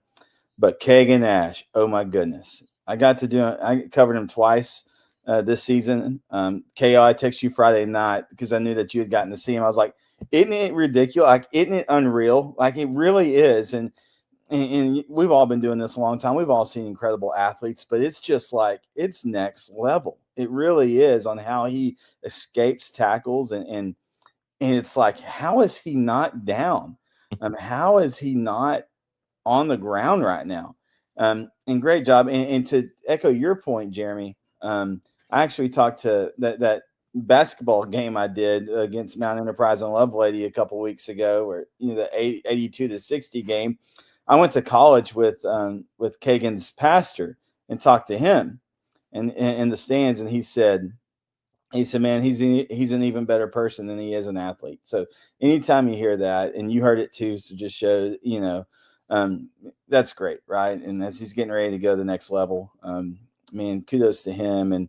But to your point, KO, and even that game I did with Lovelady, as the game goes on, he starts getting up a little slower, and you're like, okay, you get a little nervous for him, right? And so, and they're poised to make a run. And one other point, I think Coach Ponder and them are doing a really good job at not putting it all on his shoulders. They've got some other athletes now. They get a little overshadowed a little bit by Kagan, but you got also Bennett, the quarterback, is really talented in his own right. And I think Ponder and them are doing a good job at not making sure they're not just one-dimensional, right? In that, because they know as you go deep in the playoffs, you're going to have to dig in that bag of tricks a little bit. And as people key in more on Ash, especially as you get rounds 3, 4, and further, that Bremont team, is just licking their chops again, right? For this district, because they kind of chew up anybody from this district that comes in. So you're going to have to continue to diversify that offense. But I think Coach Ponder and them are doing a good job with that. All right. Another game, Jerry, I'm going to go back to you here. Is you've had some good ones this year, some of them, but you can't complain about last Friday's game, as you had probably one of the most amazing endings of any game that was on Friday night, as Tatum with the win, 50-49, goes for 2 and gets the win to keep their playoff hopes alive. Tell us about that one over there in White Oak. All right, I'm about to fanboy again. All right. Now, as you guys know, I've been Mr. Blowout King this season. Like, the closest game I'd done up to this point was the 10-point game between Overton and Carlisle. I had the Mount Enterprise Lovelady game, which ended up being a 22-point spread, but it was a fun game. So I hadn't had a ton of close games. But Jeremy Titsworth and I, from right after the whistle, at the end of the first quarter, we were like, hey, this one's going to be close. They're just duking it out. And Jackson Ludlow, I'm telling you, he was doing everything. He even returned a kick, so he was just playing really, really well, really tough. And I'm not sure if y'all talked about on the show the past few weeks, but Tatum changed their offense up. They've really lived and died by that flex bone for the past few years. Well, they've gone towards more of a spread, kind of a 2-back set, split back set into the spread, kind of open things up for Adcock and let him really just kind of press into his athleticism. And boy, is he. He's getting to use his arm more. Things are spread out more, not quite as much pressure on the line. And they're leaning on some other guys too. Ty Freight Train Moore had a really good night. He had he's usually their bruiser bully back, but he had a good 41-yard run. And so they were able to lean on some different guys. But Adcock, man, I'm telling you, he was locked in. And again, he kind of had that Ash flavor to him that they just couldn't take him down. He was just escaping pressures and tackles left and right. And when it was funny, with a few minutes left, Jeremy took off his headset and leaned over and said, "It's going to overtime." He said, "I know it is." And then I was like, "Man, come on now." And then sure enough, and when it happened, we chuckled. And then when White Oak scored, and we said, "All right, so if Tatum scores, what are they going to do? Are you kicking the PAT, or are you going to go for the win and go for 2? And I don't know. I wasn't sure what they were going to do. And then I saw Adcock and them stay on the field. I'm like, why not? The dude's on it tonight, right? Put it in his hands. And sure enough, he went left, scored the PAT. And before you know it, I look up and he's on the 50. I think he flew from the end zone to the 50 in celebration as everybody was going crazy. Y'all know there's no love lost between these two teams either. White Oak hadn't beaten Tatum since 1999 in football. There's a lot of, the baseball series we did for, with them in the spring. It was really intense. Volleyball, there's a lot of rivalry there between these two schools. So these two schools aren't on each other's Christmas cards list by any means. And so for it to end this way, it was just exciting. And then really, again, playing for a spot in the playoffs, right? And so, if Tatum lost that game, you can kind of, ride it out. Now they obviously still have to win, go for this one this week against Jefferson. But it was really a fun game. And I said this several times on the broadcast. Both these teams, two great coaches, great coaching staffs. And these students really, those athletes really played hard from whistle to whistle. It was just really a really good display of what Friday Night Lights in Texas is about. Hey, KO, a score I want to throw at you. When you saw the score of Brownsboro and Bullard, what did you think? I mean, this district, it's the same thing happened last year where the last 3 teams split, all beat each other, but Brownsboro 45-14 over Bullard. I mean, I don't know. I don't know why you threw it to me. I don't have anything to say about it. Your guess is as good as mine. I just know, one of those. That was probably another one of those scores when you got your score listings that you were kind of like, huh? Yeah, that one was puzzling when I saw that, and I was just like, it didn't make sense. But happy for Coach Conant and the Brownsboro Bears. They have had a rough year, and so that's a big win for them though. To now you have a chance, right? Now you have. So they say there's a chance. Then there's a chance. That's all you ask for. Now you got one, but it wouldn't have been possible. I know, like Jeremy was, or not Jeremy, Jaron. You were talking about Jeremy, not that Jeremy, the other Jeremy. Anyway, like Jaron said, with Tatum, now they have to win this week to get into the playoffs. They wouldn't even have that opportunity if they didn't win that game on Friday night, though. So same thing here with Brownsboro. You don't even have a chance if you don't win this game last Friday night over Bullard. So that's a huge win for the Bears, and now you got a chance. Got a chance. Jeremy, what talk about the game we were at. We were impressed. Buffalo's got a couple of guys that were impressive. They put up 31 points against the West Rush defense. Has been pretty stingy. It was a little bit higher scoring game than we kind of thought it might be. Tell the guys about that one we had.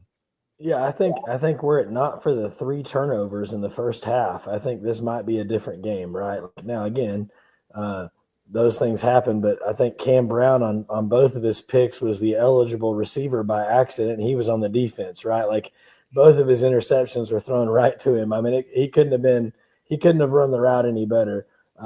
Yeah, Buffalo's got a running back in Shaw that was he was dangerous and dynamic. Buffalo hangs their hat on the run. They've done it all year, and they ran the ball. As far as the games I've seen West Rush, they looked the most dangerous against West Rush. Like they were able to move the ball on the ground against them, and not many teams have. I mean, we did the Gladewater game, and Gladewater has some guys that can run, and Gladewater struggled to move the ball, and really had it not been for turnovers, I think this game might be different. But they Buffalo moved the ball up and down the field.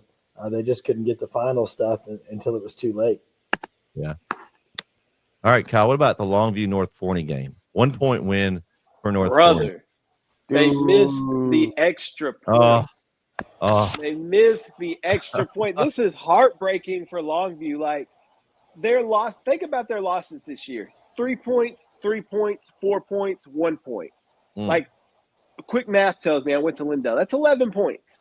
11 points they're away from having an undefeated season. Like we talk about Gladewater 1 point away from it. This Longview team has been this close in 4 games this year. They have 4 losses but they are one of the best 4-loss teams around. They just got to find a way to figure out to close these games. Like, they have to figure out a way to win these games, or it'll be a short run for them in the playoffs. They got to figure out a way to win these tight games as opposed to losing them. But, man, they battled their tails off, didn't they? They battled their tails off to the very end. Just unfortunately comes down to an extra point where we talk about it, all three phases. You gotta win it off. You gotta execute an offense, defense, and special teams. And the execution lacked on that last extra point attempt. But man, what a game that was! That was an exciting.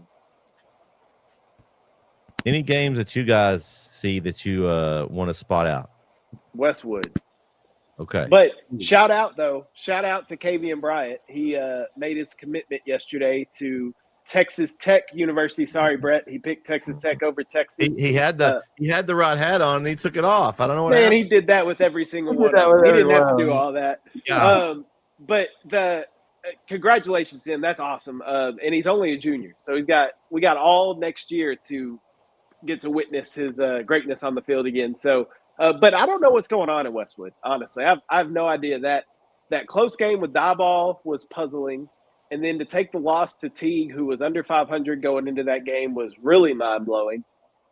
I kind of expected this going into Fairfield with how they've been playing recently, just Fairfield being undefeated this year. And I just don't know what's going on with Westwood. I don't know what to make of them going into the playoffs, which they're not actually locked in yet. I know it's crazy to think about. They're not technically locked in. They got to play Huntington, which is struggling this year. But with how Westwood's playing right now, I don't know. They have to win that game to get in Friday. So we'll see what happens there. But, man, I don't know what's going on in Westwood. I'm concerned because we talk about playing your best ball as you go into the playoffs, and it seems like Westwood's trending downward heading into the playoffs. So we'll see. Coach Bishop and the boys can get it turned around. I mean, anything can happen. So we'll see what happens, but that was I won't say surprising, but it was a disappointing loss. Okay. Jaron, you got anything that you want to – any game you see out there that you want to mention? No, we've already talked about the ones that I thought were just really, really fun. It was a great week, but I'm really excited this week, and we'll go through our pick'ems in just a second, but it's both – even looking at that district that Westwood's in. Like 2 through 5 are tied 2 for 2, 2-2 in district play right now. So there's a lot riding on this final week of the season for a lot of these teams. And I think it's going to be exciting Friday night as we're looking at scores and getting scores in, and that playoff picture starts really getting painted. There's going to be a lot of tiebreakers throughout all of East Texas. And so it's going to be fun. Jeremy, you got any that we missed that you see? No, I mean, I think we hit them all. I think I agree with the Westwood one. It's a head scratcher. I don't know if there's sometimes you drink too much of your own Kool-Aid and you probably buy into your hype a little bit too much, maybe. I don't know. But that's the most puzzling one to me, to see the kind of the fall off. And again, they almost got beat the week before. They lost by Dieball, right? Dieball, they ended up winning that one by 3, but they were down most of the game, and then 2 straight losses. And so it just makes you wonder, but hopefully they can get refocused here as playoffs are looming. But and there's a lot going on. It's that time of the year where it's a lot of fun. And, again, everything, once you make it into the playoffs, and everything's up for grabs again, right? It's like a reset. It's win and move on, lose and go home. And so we're at that time of the year, and some of these teams are starting that a week earlier. In Chapel Hill's case, even too, that Henderson Chapel Hill game was a win or go home. And so, I think it's just that best time of the year where you get to really see these teams kind of settle in, and then see who can make that surprise run. What 3-4 seed makes a run that nobody sees coming, or what team that everybody had as the winner falls off, and so it's the best part of the year. Okay, well, let's move to the rankings, shall we? Let's look at some polls. Jerry, we haven't talked to you about polls in a while. I'm interested to see where because we mention a few of your picks every once in a while. We didn't get to hear your full polls, so I'm interested to see kind of where your polls line up with ours here this week. So let's start with the 6A, 5A, 4A. We'll let Kyle know where he's going. He's going to get his notes. Yep, there he is. He got his pen. That's a nice pen there, an NETSN pen. Man, who hooked you up with that? Some guy. I don't want to talk about it. He's a good guy, though. Street peddler. I know some people. Actually, I found this on the bathroom floor one day. No, I hope you are. Watch that thing. I have. I watched. Do I have that? There we go. I have it. Okay. All right. So let's start with our poll. We're going to start 15 and move up to 11 here first. Now, this is the weird. I'm going to refresh this because this looks really strange. I guess this is the way it fell. We have a 3-way tie for 12th here. Don't tell me how we got that, but I think it's because this bottom of the poll is so murky, and probably everyone's kind of got their own order. All right, we're going to start at 15. Pine Tree coming in at 15. We have a 3-way tie at 12 with Van, Pittsburgh, and Chapel Hill, and then Lufkin is at 11. I had Pittsburgh at 15, Van 14, Chapel Hill 13, Pine Tree 12, and Lufkin at 11 is where mine were. We'll start with you, KO. Where do you have your bottom 5 there? So I have Van. I kept Van at 15. I dropped Pittsburgh to 14. I wanted to drop Pittsburgh lower, but I didn't feel right putting Van above Pittsburgh after Pittsburgh beat Van head-to-head. So I kept Van at 15, moved Pittsburgh to 14, which moved Chapel Hill up 1 to 13. I moved Pine Tree down 1 to 12 because, again, didn't feel like I could move Chapel Hill ahead of Pine Tree because Pine Tree beat Chapel Hill head up, and then I got Lufkin at 11. So you're pretty similar to me. You have them flipped. Okay, Darren, what'd you got? So hold on, I'm bringing it up. I was on the wrong poll real quick. Sorry. So Pine Tree at 15, Chapel Hill 14.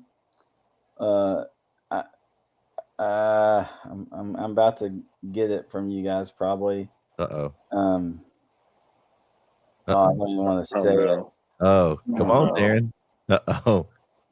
Longview 13. Oh. 13. Man. Behind Lufkin, who they beat. I know, but that is like several weeks now. I'll give you. I could switch them out. I mean, they're interchangeable to me right there. And then Van. So you had Longview at. Yeah. You had them at. We're gonna beep that out because we don't want people to hear that. I know, right? But I'm interested to see where you guys have them. I mean, they're 6 and 3, right? And there's a lot of good teams, and obviously they play a tough schedule. They're 5 and 4 actually. 5 and 4. Oh yeah, okay. So their district is really tough though. They've played some.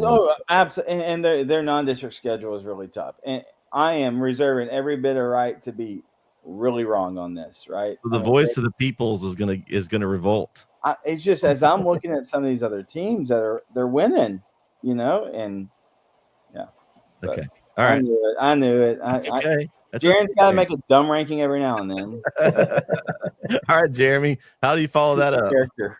You have Longview at 15? Not that bad, I can tell you that. No, I had man, this was tough. So my bottom 3 all lost, and so I have and Van was really close for me. I went back and forth on it, but NAC is 15, Pittsburgh 14, Mount Pleasant at 13. They jumped into my poll. Chapel Hill at 12, and then Lufkin at 11.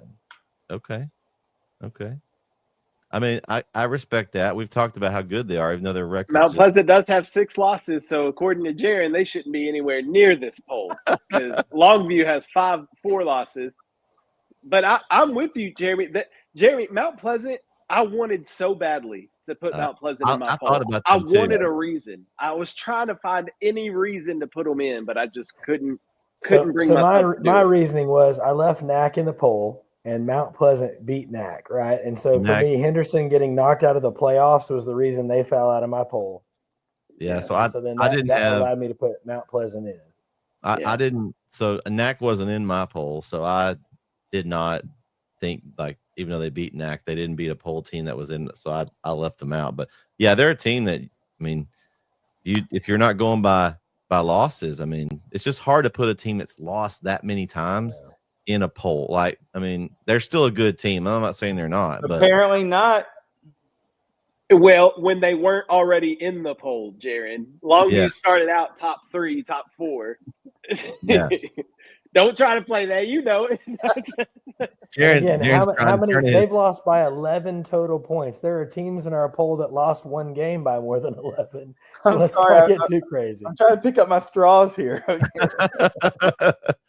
All right, let's go on. Let's move on. Let's go up to the top 10 here with 10 through 6. At 10 is Longview, 9 Marshall, 8 Canton, 7 Athens, and 6 Sulphur Springs. So not that far off. Not that far. What did you have them at? 13? 13. A couple spots. Okay, hold on. I want to do some research here. Let's see. Longview. Let's see. Who had them the lowest? Oh, that would be you, Jaron.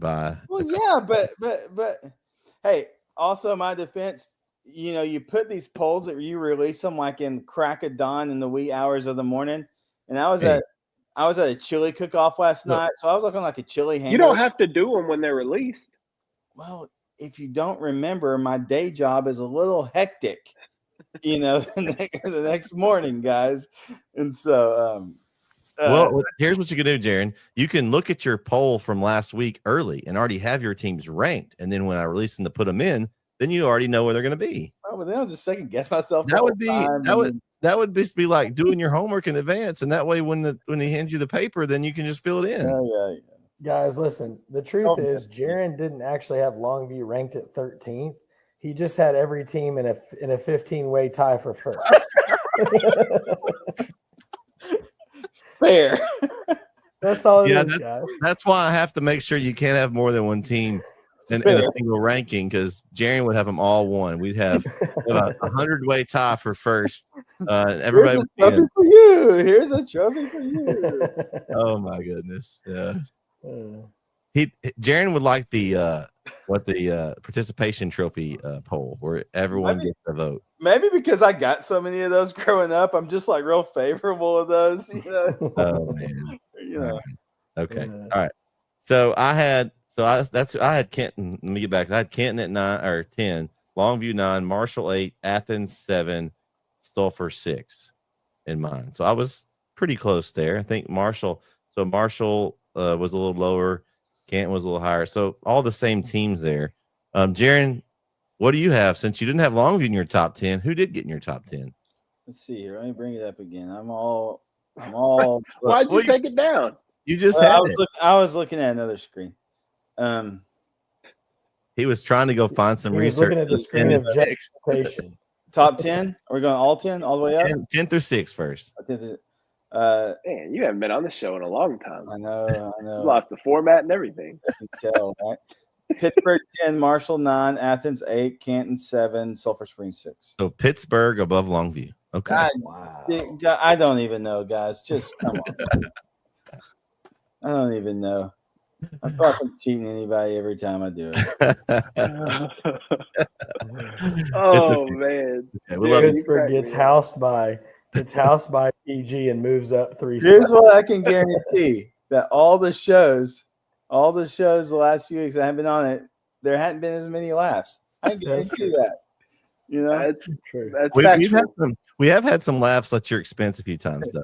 So yeah, join the club. Okay, Jeremy, you go next there. I had Marshall at 10, Longview at 9. I have Sulphur at 8, Athens at 7, and Canton at 6. So I had the same 5 teams. I just had Marshall and Longview flipped, and then Canton and Sulphur flipped. So you had Canton pretty high there. Okay. Yeah, I mean at 9-0, it's hard not to do that, right? I mean they're 9-0. I had them above Athens and Sulphur because they both have a loss, and then I moved Longview down from 6 to 9. We don't go off win-loss records. We don't do it. Well, I had them a little lower, but I think if they beat Sunnyvale this week, then I'll probably move them up a few. I think that their win this week was solid. I think that makes me feel good about where I have them. But if they beat Sunnyvale, then I'll bump. All right, Kale, where do you have your 10th or 6th? I got the same 5 teams, just in a different order. I got Canton at 10, Marshall at 9, Athens at 8. I dropped Longview to 7 from 4, and I got Sulphur at 6. So I dropped Longview 3 spots for their 1-point loss. Okay. I like the explanation there, Kale. Was that for a certain person? No, I was just making the point. Oh man, this is fun. This is the best All right. part right here to see if Jeremy's got the top 5. This is the best Yeah. part. All right, here we go. We have our top 5 now. Coming in at number 5 is Lindale. 4, Texas High. 3, PG. 2, Kilgore. 1, Carthage. I had Lindale 5, Texas High 4, PG 3, Kilgore 2, Carthage 1. So I got them perfect this week. I pulled a Jeremy. All right, Jeremy, we're going to go to you first here. You're our bullseye. Did you hit it this week? As my friend Mike Williams, a college roommate, was in love with this person in the song, Oops, I Did It Again. Oh. What He a was in love build-up. with Britney Spears for the longest time. I heard that song over and over and over. I got Lindale 5, T-High 4, PG 3, Kilgore 2, Carthage 1. I think that makes me at least 4, if not 5 weeks in a row with the top 5. So. Well, considering they've all haven't really lost, it has made it. It's not. But again, I'm the only one that's done it. So yeah, I'm joining you now. I'm in the mix. You're in on the hype train. Let's run it. Only on the show because that's been my top 5 for like 4 weeks. I just haven't been on the show. I'm just okay. That doesn't count. Just saying. Maybe I'm not as much of an idiot as you guys think I am. All right, I got the top 5. No one said that. We didn't say that, Jay. I tried to correct my wrongs and get a perfect top 5, and I overcorrected and I missed it by 1. Oh. So I have Lindale. I moved Lindale up, Brett. I want you to know I had Lindale jump Sulphur and Texas High, and they.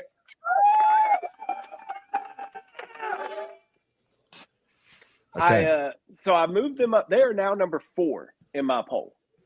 Oh, okay. I have Texas High at 5, but if I would have just put Lindale at 5 and kept Texas High at 4, then I would have had this a perfect 5 just like y'all. But I have Lindale and T-High flipped. Call me a homer because that's what I am. Yeah, you did. You had them jump 3 spots.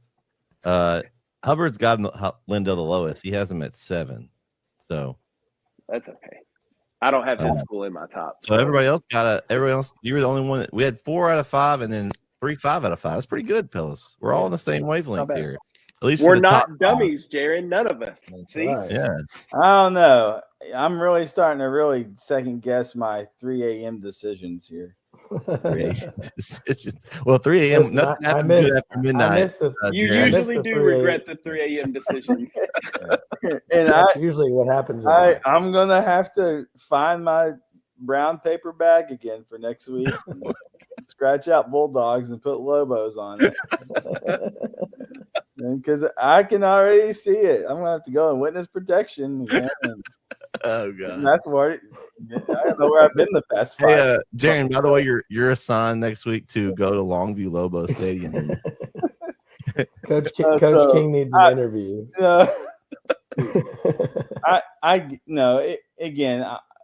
I'm not trying to defend by any means, and I do have them too low. I admit it.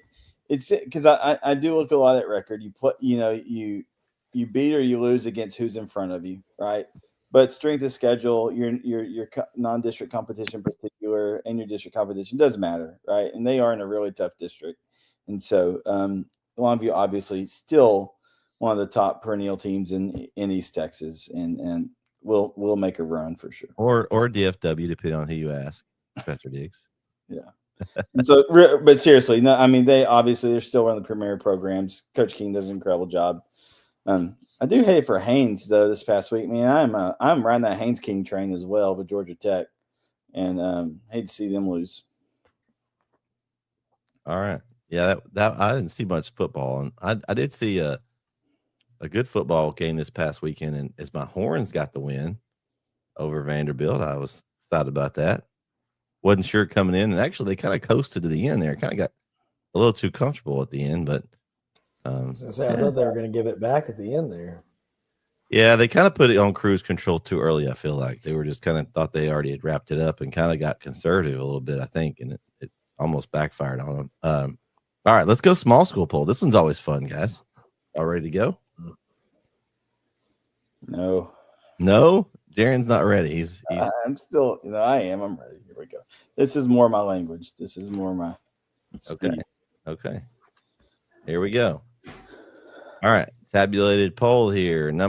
Actually, we have a tie at 14. So 14 and 15. A new player into the poll this week. The St. Augustine Wolves enter the poll this week at 14. They are in a tie with Atlanta. At 13, the drop continues. Westwood down to 13. A tie at 11 is Grand Saline and West Rusk. A lot of ties, and there's just some, with everything going on here.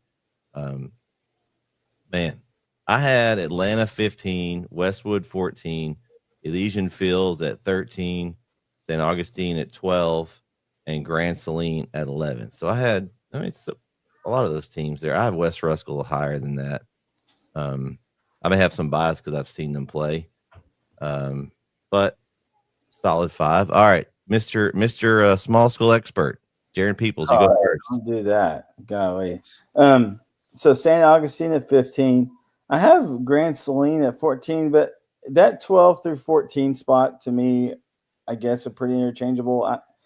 It's the same, for the Tyler Paper poll that a couple of us voted in. They have at 14 as well last week. And so I've got them at 14. I did drop Westwood down to 13, West Rusk at 12, and Edgewood at 11. Okay. KO? I have Westwood at 15. I could not drop them out because I had them number 1 or 2 early in the year. Same thing with Jefferson. I have them at 14 because I can't let them go. I can't let go of the Bayou Bullies. Let them go. But I did move St. Augustine in. I brought my Wolves in from St. Augustine at 13. I got my Sandies from Grapeland at 12. And I got Grand Saline at 11. Okay. Jeremy? Yeah, so I had West Rusk. It was 15 for me and stayed there. They probably should be higher.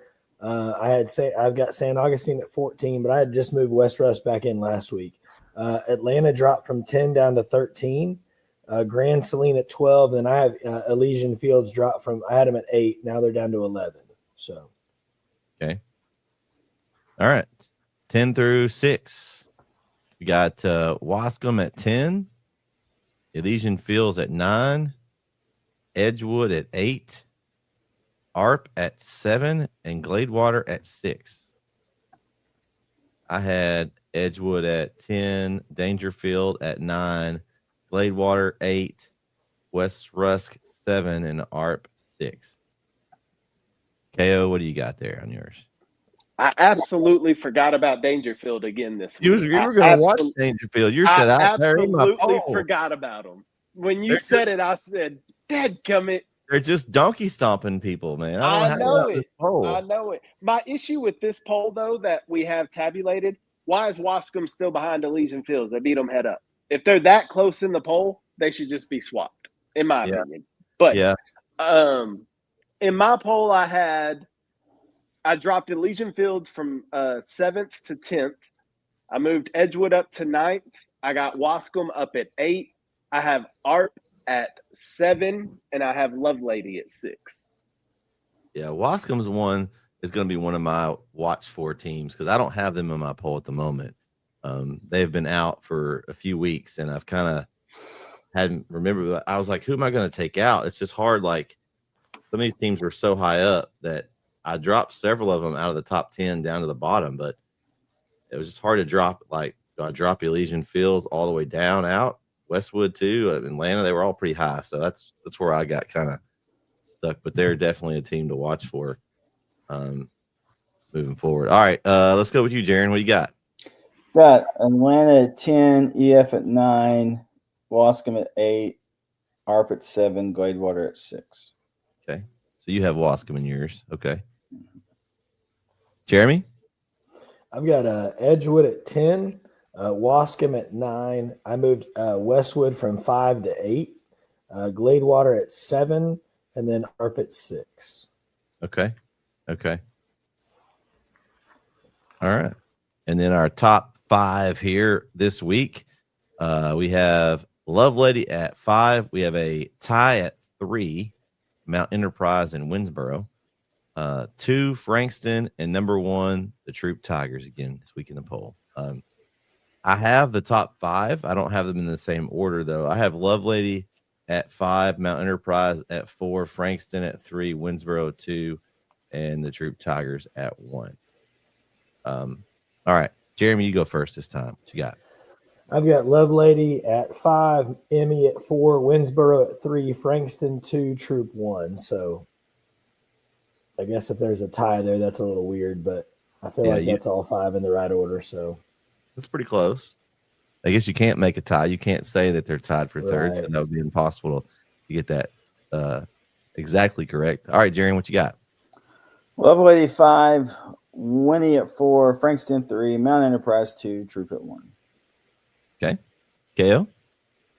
I got Lovelady and Gladewater swapped. So I got Gladewater at 5, Winsboro 4, Mount Enterprise 3, Frankston 2, and the Troop Tigers at 1.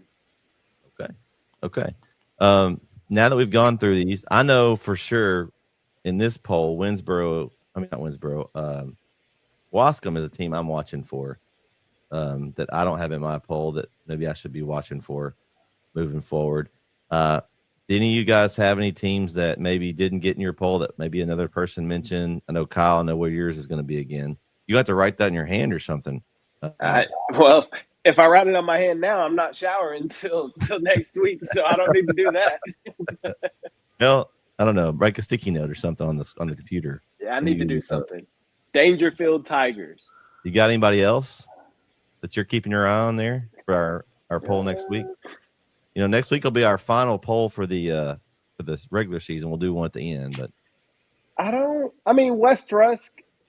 I don't have them in. I should probably have an eye on them.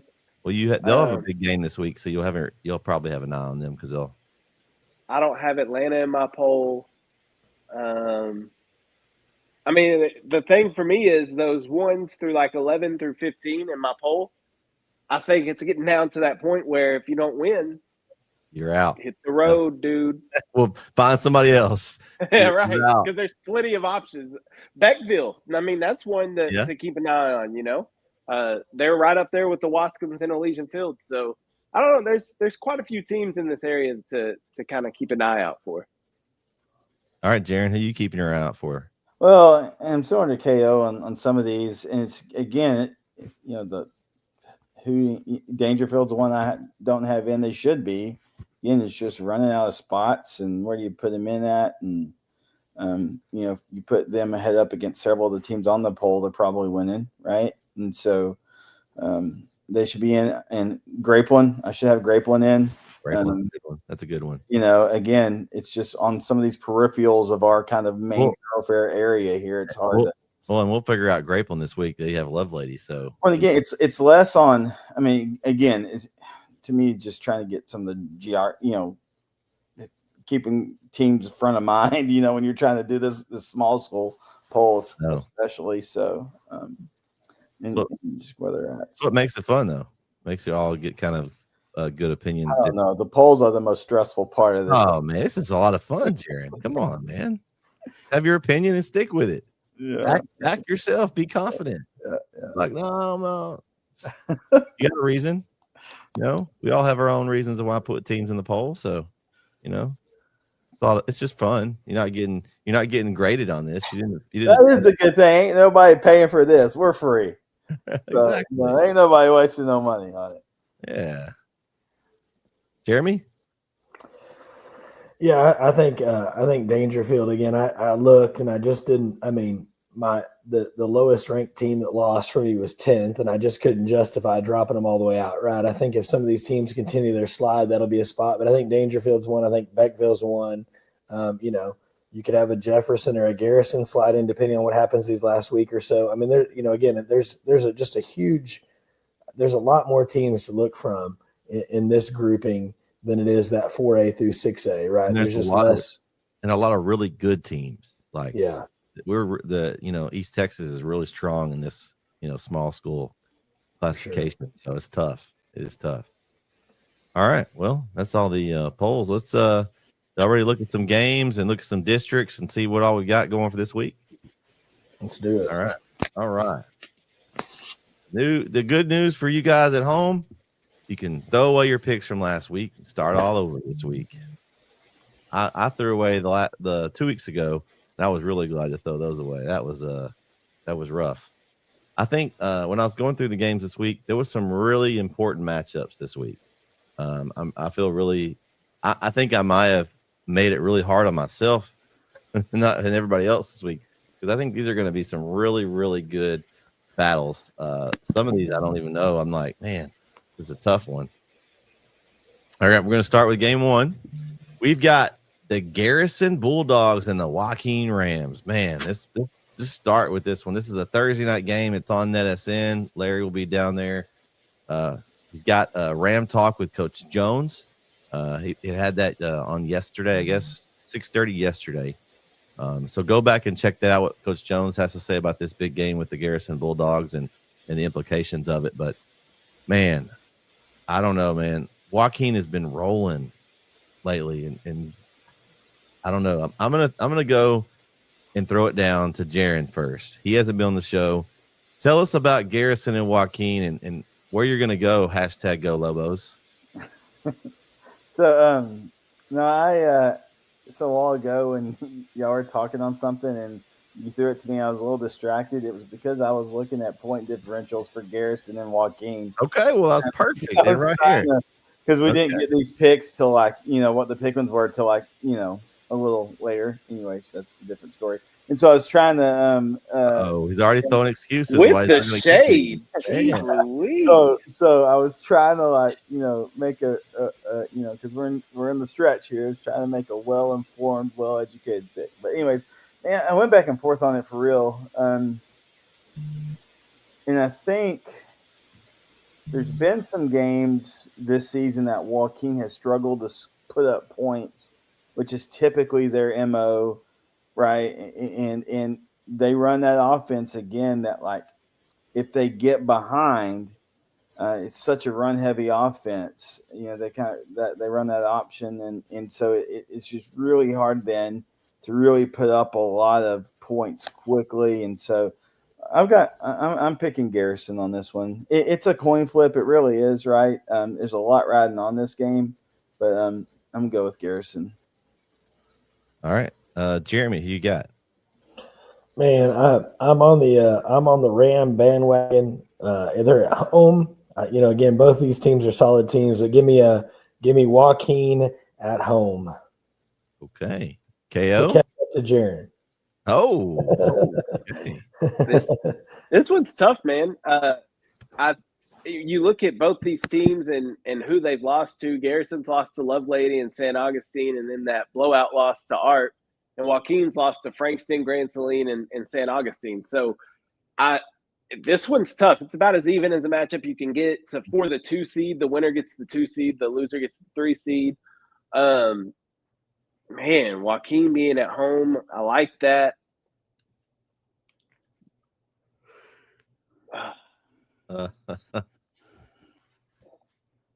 Man, that Garrison loss to ARP is really hurting me. But ARP's that's a class up from Garrison. So yes. a good team in the class. Right, very good team. Very good team.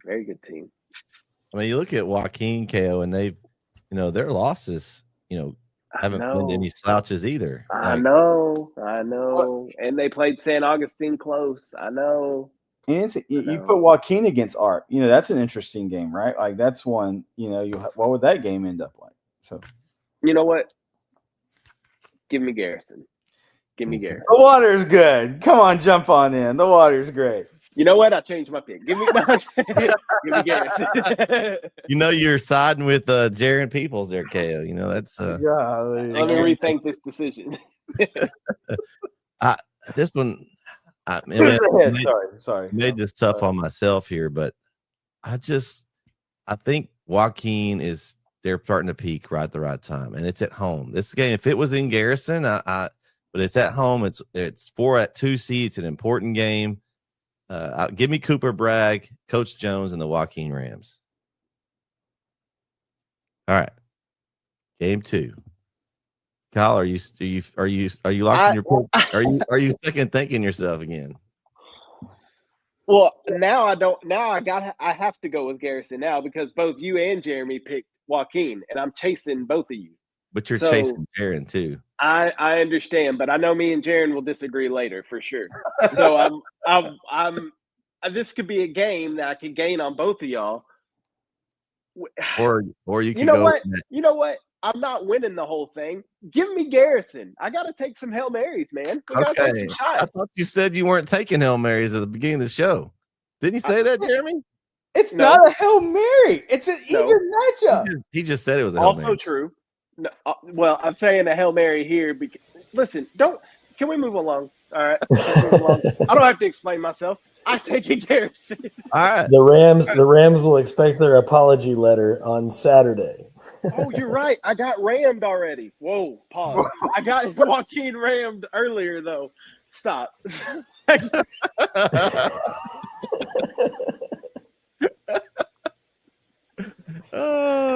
Joaquin bit me earlier already. I've got plenty of paper bags, KO. Oh my god. That's gonna live on the internet. That's awesome. That's great. So anyway, Joaquin bit me earlier when I picked against him last week. Dadgummit, man. No, I need to give me Garrett. We can move on. Okay. I reserve the right to change by the end of these pick'ems. Okay. Yeah. That didn't work out to you well last time, but which I'm also thinking of. That's why I'm so undecided, Brett. That's what's going on in my head right now. Okay, I got you. Let's go game 2 then. Game 2. San Augustine, Timpson. Okay. Timpson, they need to win and some other things to happen. Joaquin is locked in. So that's my only concern in this game. How much effort is San Augustine going to put in this game? I'm going to go that they're still going to win this game. Give me San Augustine, but man, I sure hope they don't maybe rest some guys and then let Timpson get a win here. But I'm going to stick with San Augustine. KO, what do you got? This one's a lot easier on me. This one's a lot better. I'm taking Coach Torrey Barnes and the San Augustine Wolves. I think that Timpson's they're struggling. I think that yes, they need this win for a chance to get in, but I think San Augustine, although they've wrapped up the district crown, there's still that carrot hanging out there of an undefeated district season. So I think that's what Coach Barnes will use to motivate the boys, and I think San Augustine gets a win. All right, Darren. Yeah, I mean, I get what you guys are saying about as far as districts wrapped up, but those Shelby County bragging rights and head-to-heads, that still means something, right? And so, I've got St. Augustine. Jeremy, you going the 4 for 4 here? Yeah, I mean, listen. If this were a 6A school, then I'd be a little bit more worried about how many guys are getting a rest, right? But this is not big school, right? So the depth isn't the same. Right? Got so many.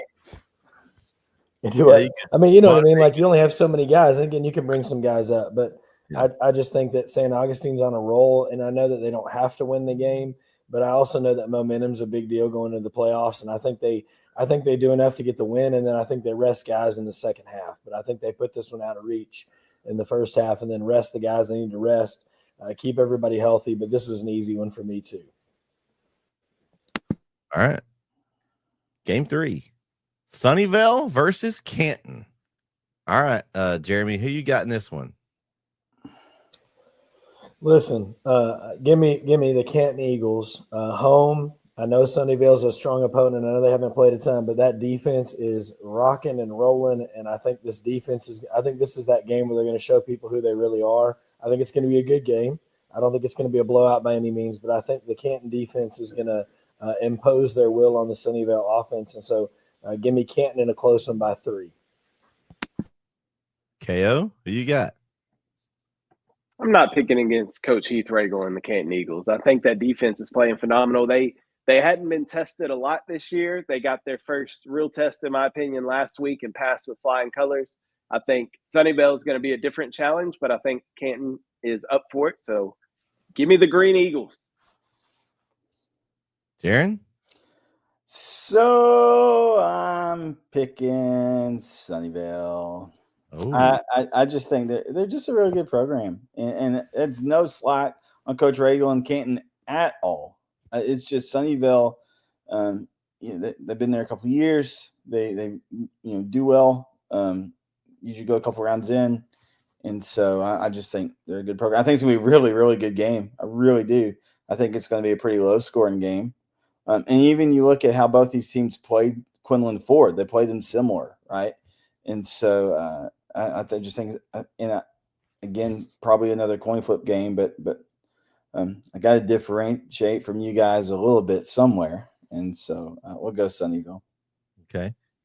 Here's what I'm looking at. I look down Sunnyvale's down their schedule. They have lost a game. They lost to PG by 12. That's PG. Mm-hmm. That is a perennial powerhouse in the state, and they only lost to them by 12 points. Mm-hmm. That tells me they're a really good football team. They beat Van, a really good football team we know. I don't think anybody on that schedule that Canton's played is anywhere near either one of those two teams. Give me Sunnyvale, man. I think Sunnyvale wins. I'd be okay with Canton winning it and taking it, but where my picks go, I got to go with who I think is going to win. I think it's going to be Sunnyvale. All right. Game 4. Lovelady and Grapeland. I'm going to throw this one to Jaron first. You've seen these teams play. What do you think about these two, Lovelady and Grapeland, playing for second place in this district? This is going to be another battle. Yeah, I haven't seen Grapeland. Did you see them last year? I saw them last year for sure. Okay. Yeah. But and they're really good. But again, Lovelady really went tit for tat against Mount Enterprise. It really went until kind of the kind of tail end of that game. There was a little bit of a spread there, ended up being a 22-point game. But Coach Kiroff does a great job with those guys down there. Really, really good team. And I just think they're still hacked off from that Mount Enterprise loss too. And so I think they're gonna, come out strong and what they're playing for. And so I've got Lovelady over Grapeland. Okay, Jeremy.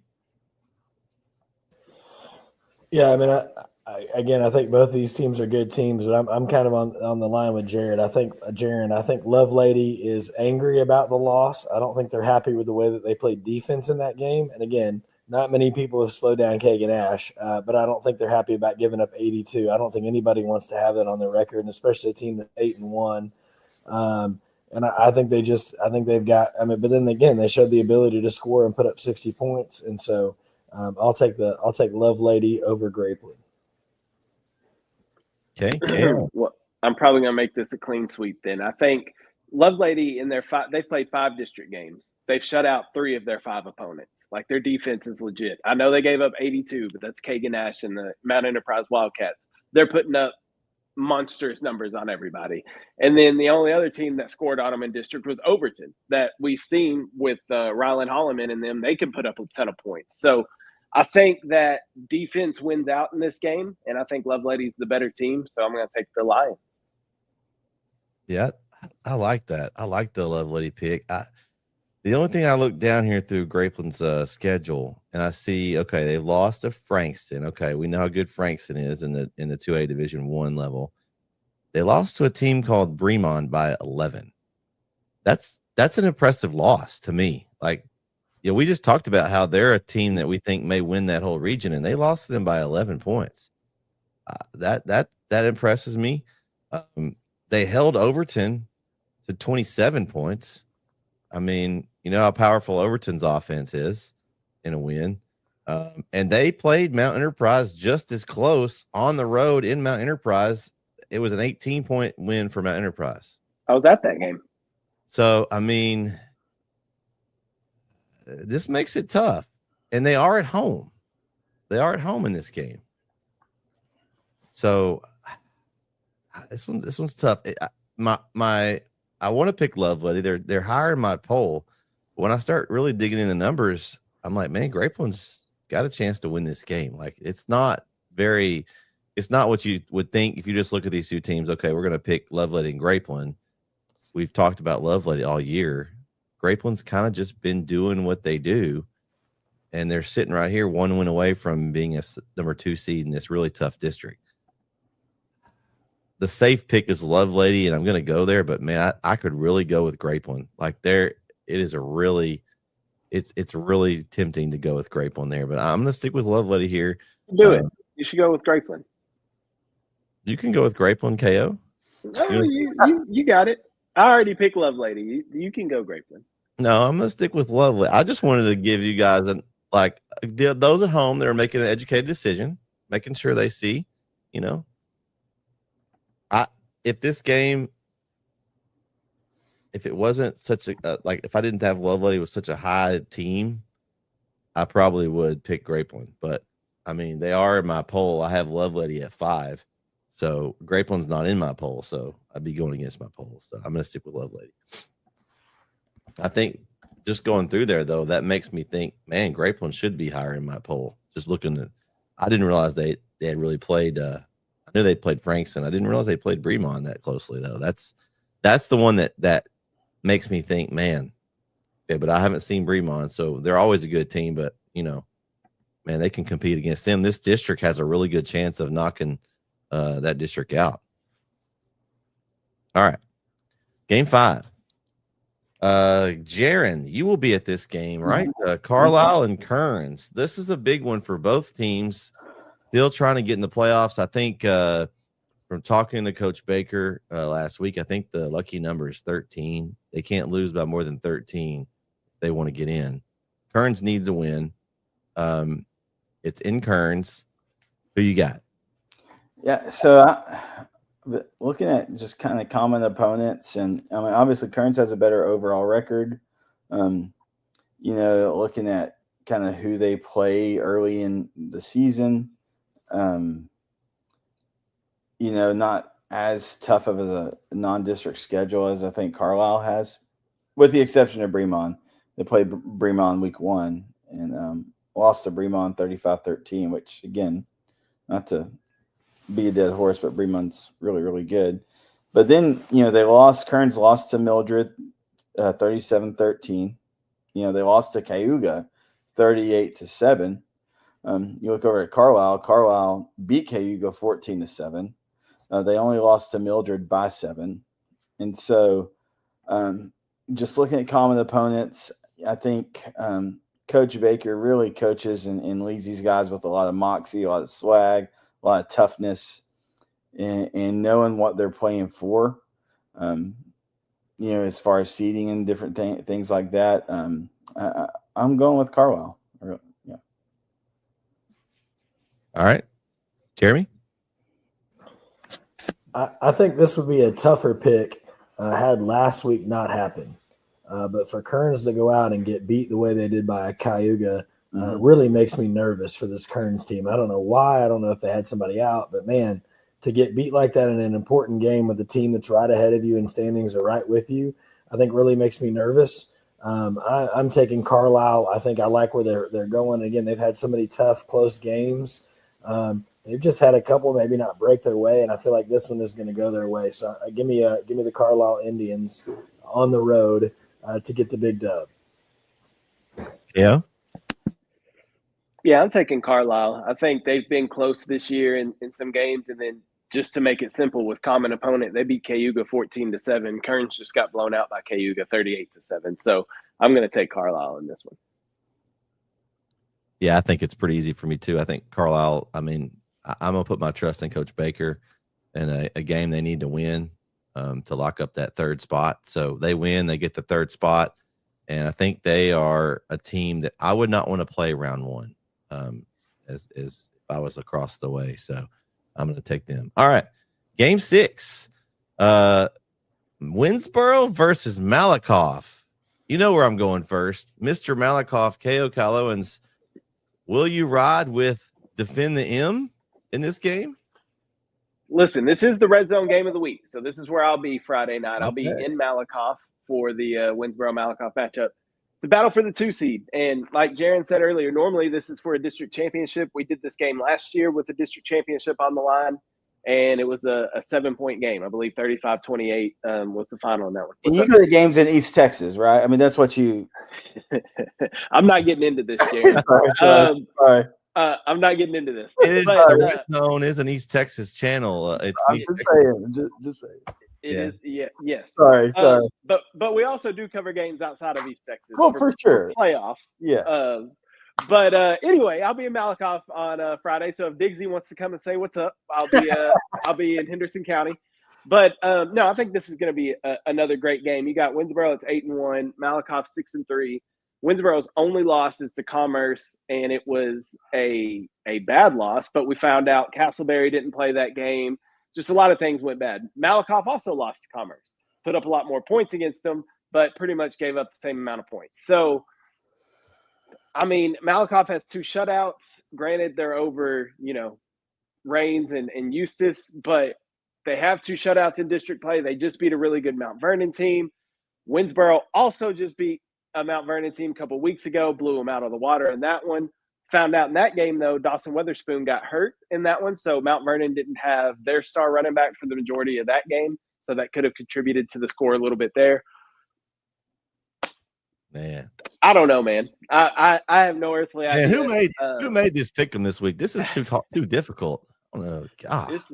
This now Malakoff has beaten Winsboro, I believe, the last 5 times they've played. So Malakoff has had Winsboro's number.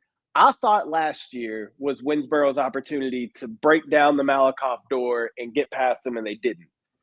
It kind of feels like this year is that year again, but Malakoff is playing better football now. They're playing their best football towards the end of the year. They have that championship pedigree.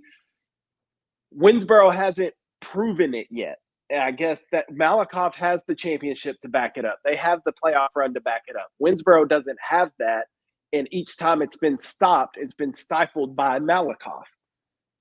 Man, I think I'm taking the Tigers. I think I'm going to take the Tigers. I think it's going to be a really close game. I think it's going to come down to the wire, and it's going to be a highly competitive football game. I'm just thinking Malakoff being at home, it's the final home game for those seniors against a team that's kind of become your rival these past 5-6 years and that you've owned. I'm going to give it to the championship pedigree. I'm taking Malakoff. I think it's going to be close. Okay. Jeremy? KO, would you remind me, where do you have Malakoff ranked in your poll? I couldn't remember what number you said. I do not have them ranked. Oh, you don't? Okay. But where did you have Winsboro ranked? Oh, here we go. 3. 3. Interesting. So, I can pick an upset. No, you can. You're right. I mean, if again, I know you're trying to chase points a little bit, even though you're not, right? You're not. And again, this is not a Hail Mary. I'm just kidding. It's really not. I think that I was just going to give you a hard time about picking the unranked team.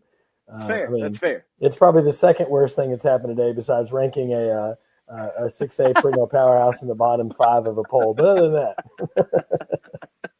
I really, as I got to think, I was having some computer problems. It's doing my phone. I really think it was a technical difficulty. Yeah. I think it was like a hanging Chad thing. 504 internal server error. No, listen, this is a tough one. Malakoff has kind of hit their stride, but I've got Winsboro ranked really high in my poll for a reason. I think they're a really, really good team. I know the stats say that they haven't won it, and I think they're ready to prove that they're ready to take the next step. And so I'm going to go with Winsboro. All right. We got a split here. Jaron, which way you going? Yeah, so, I was starting to scratch my head on Winsboro a little bit as they were kind of getting in the middle of their schedule. Starting with where they kind of played, they won against Hooks, but it was only a 7-point game. And then you have the loss against Commerce. But as the seasons progress, we've seen, Hooks is a good team, and they're, we'll talk about them in just a minute. But then also, Commerce obviously just really become the class of the area right now. And so I'm going with Winnie. I think I think it's going to be a fun game. Kyle, I'm a little jealous. I think it's going to be a really cool atmosphere. Pretty, I won't say hostile, but highly energized. And so I think it's going to be a fun atmosphere, but I'm going to go with Winnie. Yeah, this is a tough one. by Jeremy's logic, the rankings tell me I should just take Winsboro and not even think about it. But the more I break down the schedule, especially the Malakoff schedule, I mean, we looked early and we're like, man, they're struggling with West Rusk early, and they ended up beating them. But it was like West Rusk has turned in they're a really good football team this year. And then I look at they lost to Lorena, which Lorena is always a good team by 3. They lost to Madisonville, which they're a 4A Division II team, so that's taking a step up. They're always solid there. They beat Grandview. The Commerce one, we all scratched our heads, but Commerce has beaten everybody, it seems like, except for week 1 against Edgewood. So I look through here, and they have starting to you can tell they're starting to show a little bit like they're improving. They've got a couple shutouts in a row. The defense is what concerns me with Winsboro. Like we talked about that all year. Can they stop anybody? And I think defense wins championships. I'm kind of with Kyle in the aspect of Winsboro's just hasn't had Malakoff's number. Like they can't beat them. Like it's just been one of those teams they can't get by. And they haven't been successful with that. And so I think the improvement of Malakoff as the season goes on, as in Winsboro's just kind of been, hit or miss. I know they haven't lost but one game, but they've given up some points here to some teams that like Tatum when they weren't running really good offense. I know that was week 1, but and then Mount Vernon, they beat them badly. But then when Kyle informed us about the running back, that makes a lot of sense, right? Your star running back gets injured. Well, there goes the point. So this one's a coin flip to me, but I'm going to take Malakoff, man, just because they've shown me that they can win this game. Like Winsboro, if they win this game, I will hats off to Winsboro and say, man, y'all are a really good football team. You just beat a 2-time state appearance team, won a championship and one runner up, but still. So I'm going to go with Malakoff, even though they're lower ranked, Jeremy, in my poll. Malakoff is not in my poll, but I think the matchup, like it's one of those things like that team has your number, right? You just can't get by that team. Rivalry games, you can look at polls and stuff and like kind of throw a little bit of it out the window, right? I mean, yeah.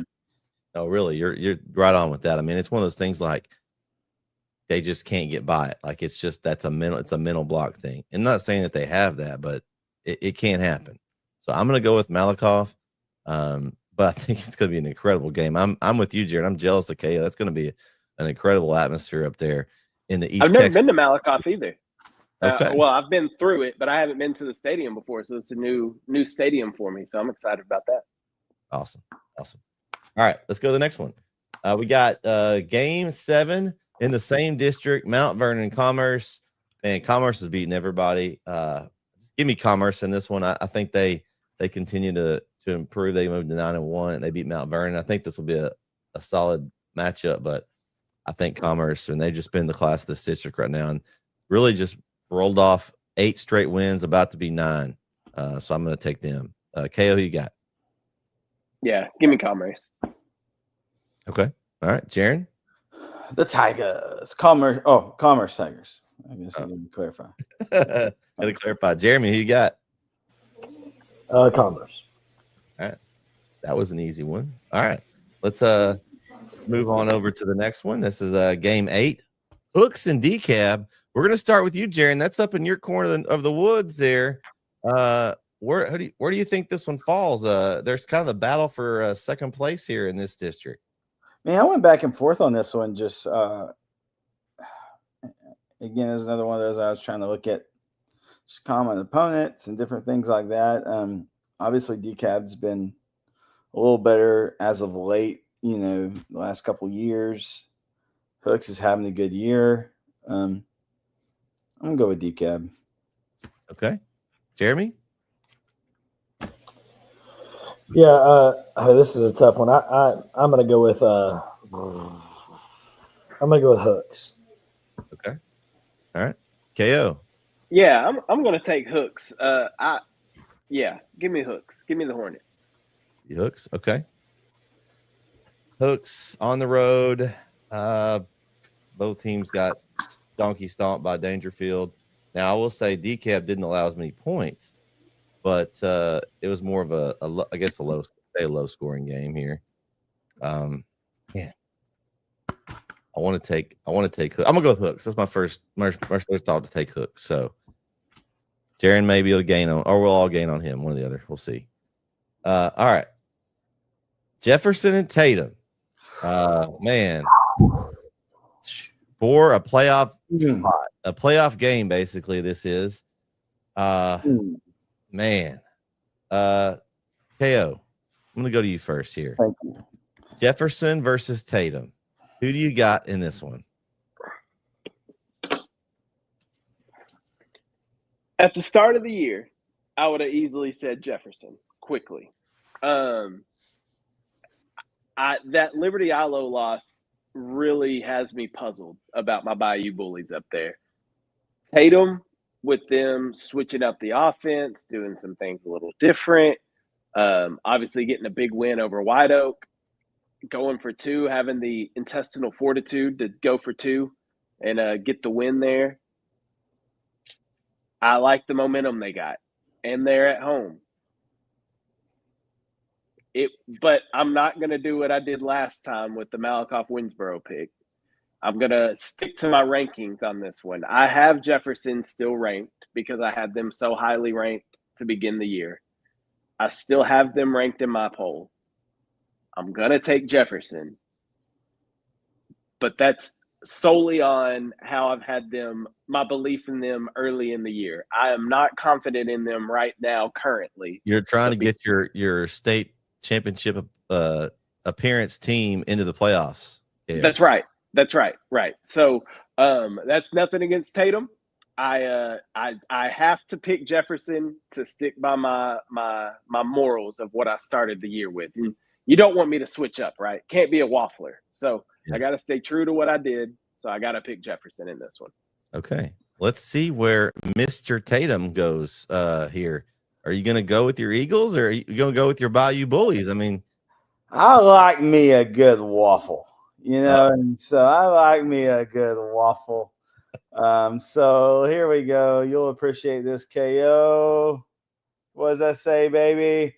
Oh, fly, baby. Yes, sir. Going for the spot. Fly, Eagles, fly. Give me some Grant Adcock. Give me some Freight Train Moore. I'm with you, KO. I was hopping that Bayou Bully train, and they still, if they get in, can make a run. Super talented. Y'all know I love me some Coach Taylor. But let those Eagles fly. Let's do it. Okay, Jeremy. I like. There's a lot of kids at Tatum that I got a good chance to watch playing baseball and got to know them a little bit, and it's been fun to watch them. But you can't pick against the pedigree that Jefferson's built up over the last little bit, and I think this is one of those games where, again, Tatum's made a big improvement. They had a rough start. They kind of had a good start, kind of a rough middle. But I think Jefferson has been here. They've done that. They know what it takes to win big games like this. And so I'm going to take the team that has done that before. I'm going to go with kind of that Malakoff idea, right? Of they've won this. They've been there. And so in this case, I'm going to take Jefferson for the team that's been there and done that over the Eagles. Although I would be super happy for this Eagles group if they do win. Like I think the world of a lot of those kids there, and they're great kids. They play hard, and I love the fact that coach is willing to take a chance and switch up the offense. Not every coach would do that. That takes a lot because you kind of have your thing that you do, but to recognize that your team might be better doing something different says a lot about the coaching staff. But I think Jefferson's going to have just enough to win this one. Yeah, I'm going with Jefferson too. I just think that there's just too much talent in Jefferson for them to not win this game. Like this would be, I don't know if there would be a team that we had preseason that would have more like this would be more disappointment than any team we had where we thought, man, they're going to go out and win the district championship. We all thought they were going to do that. And then for them to not make the playoffs, that would be, I don't know, that would be tough.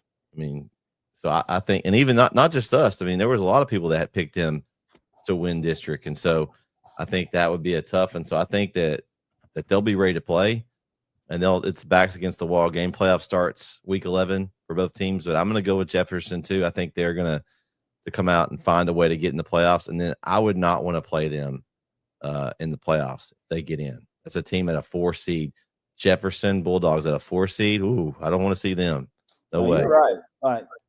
And I picked Tatum. Part of it's just being there this last week. You'll know I have an emotional connection there.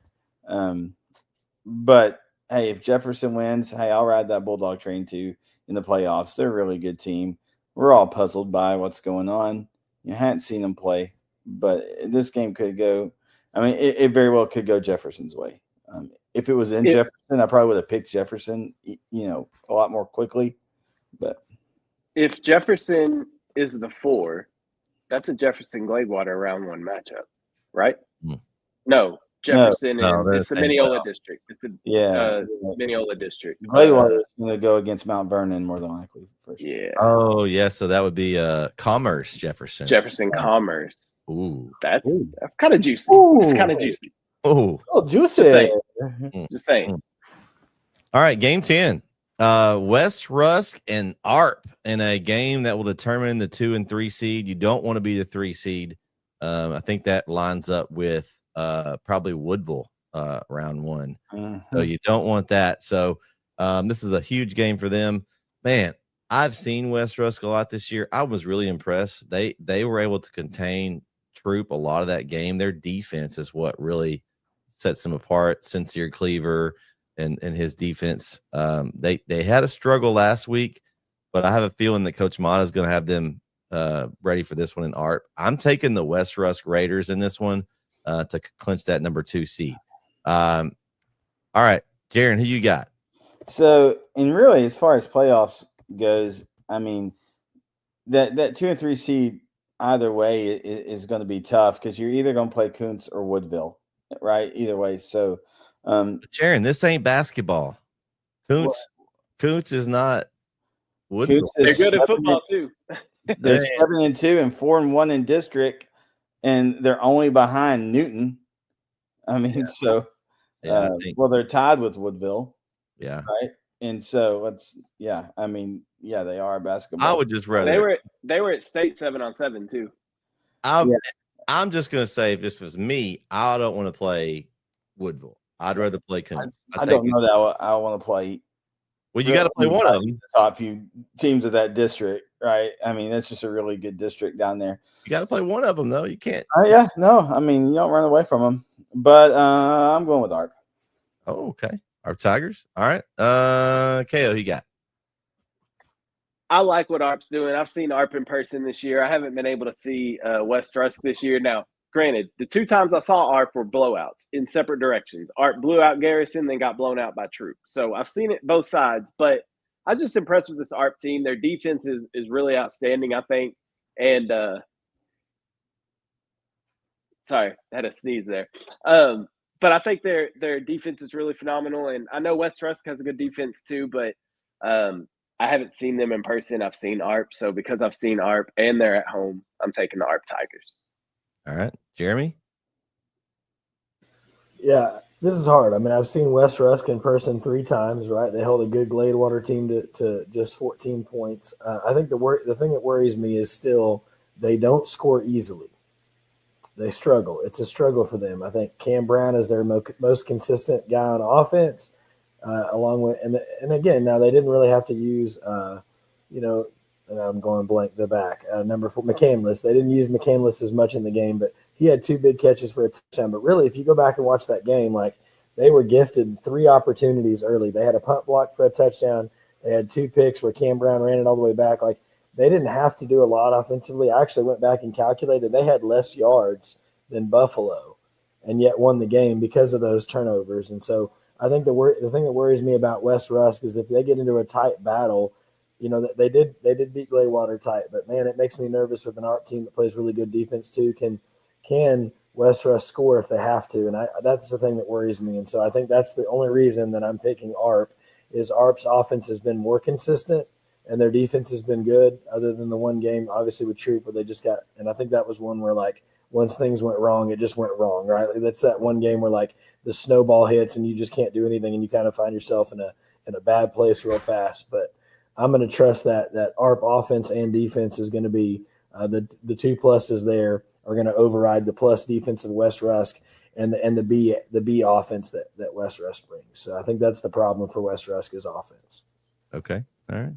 Jaron, you gonna slot off on us? Yeah, I got Jet. We'll see you guys later. Go Lobos. What's your final thought for the week though? He said, "Go Lobos." Yeah, right. I'm really excited to see Longview just really do really well. And,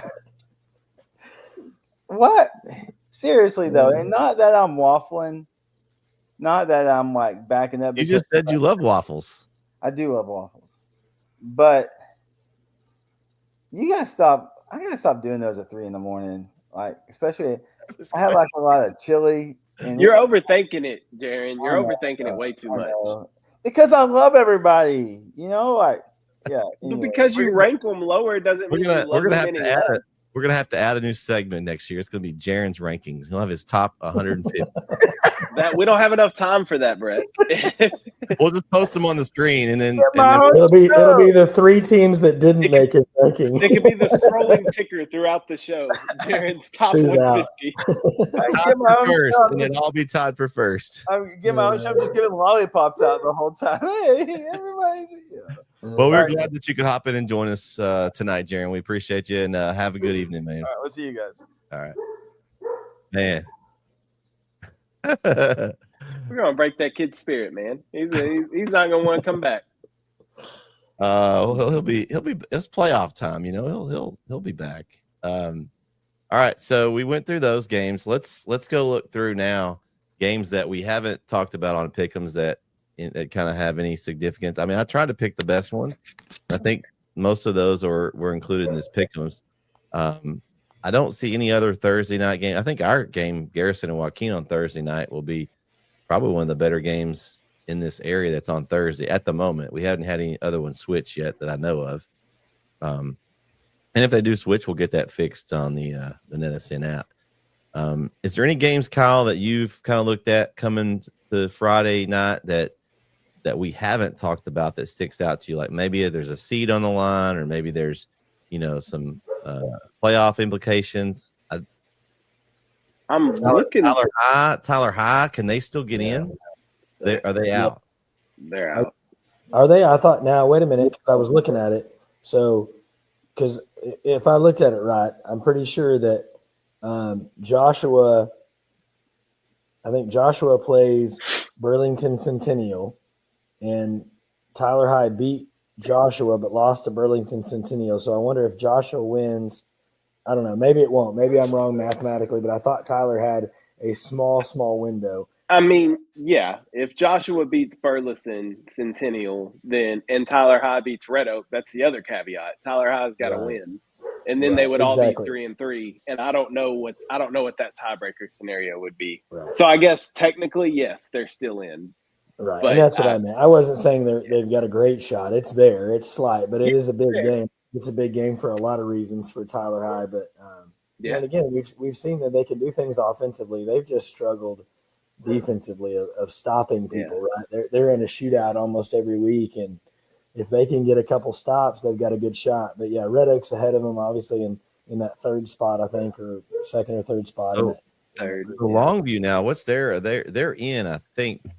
Unless they just lose to Royce City, which they shouldn't, they might affect them. But they're sitting at 3-2. You've got 3 teams ahead of them at 4-1. 2 of them play each other, I believe. I think it's Rockwall Heath plays Forney, and Rockwall plays North Forney. Rockwall is the only other one. They're right behind them, but they've got to play North Forney, who has 1 loss in the season. So it doesn't. And Longview has the tiebreaker over Rockwall. Yeah. So even if they did lose to Royce City and Rockwall won, Longview would still be in. So I think they're in. I think you can count them in. It's just a matter on where they're going to sit. Because if Heath loses to Forney and Longview wins, then Longview would pop up to that 3 seed. Yeah. But so that's pretty much. Yeah, but they're in. So they're in. And if you're an opposing district there, KO, I don't want to see Longview as a 3 seed. I mean, goodness. No, I don't either. And somebody's gonna have to see him though. Somebody's gonna have to face that Lobo pack coming at him. Let's see. What else we got? Hey, Paul Pewitt and Honeygrove. I know it's those are Paul Pewitt's in our area. Honeygrove is not, as I've stated many a time. But they're in that 2A, I believe, District 8. Nope, District 9. 2A Division 1. Yeah, that's a battle for a district championship. Paul Pewitt and Honeygrove. Who would have thought the start of the year with Paul Pewitt that they would be battling Honeygrove for a district title in week 11? You know, they've perennially been like a good program. It's been a while since they've been good. They've had some down years, yeah. But this is a nice step up for them to be playing in a high caliber game at the end of the year. They're obviously already locked into the playoffs, but a district title on the line Friday for those two. Well, and you got Sulphur and Frisco Panther Creek both sitting at 8-1. That's a big game. Big one. Yeah. Mm-hmm. That'll tell us, you know, obviously that's a tough district. So I imagine that's going to be the 2-3 matchup is what that will end up being. So that's a crazy one. What about Lone Oak plays Edgewood. I think Edgewood should win that game, but that's two teams that are 7-2. Jeremy, I'm sure you would have probably picked Lone Oak in that game if you would have. No, I would not. I learned my lesson. No, Edgewood's a really, really good team. I think Edgewood's going to get that one. You got PG and Van. I think they play each other this week, right, for first place. They both, PG's coming in undefeated, and then Van has the one district loss, so that's a big one.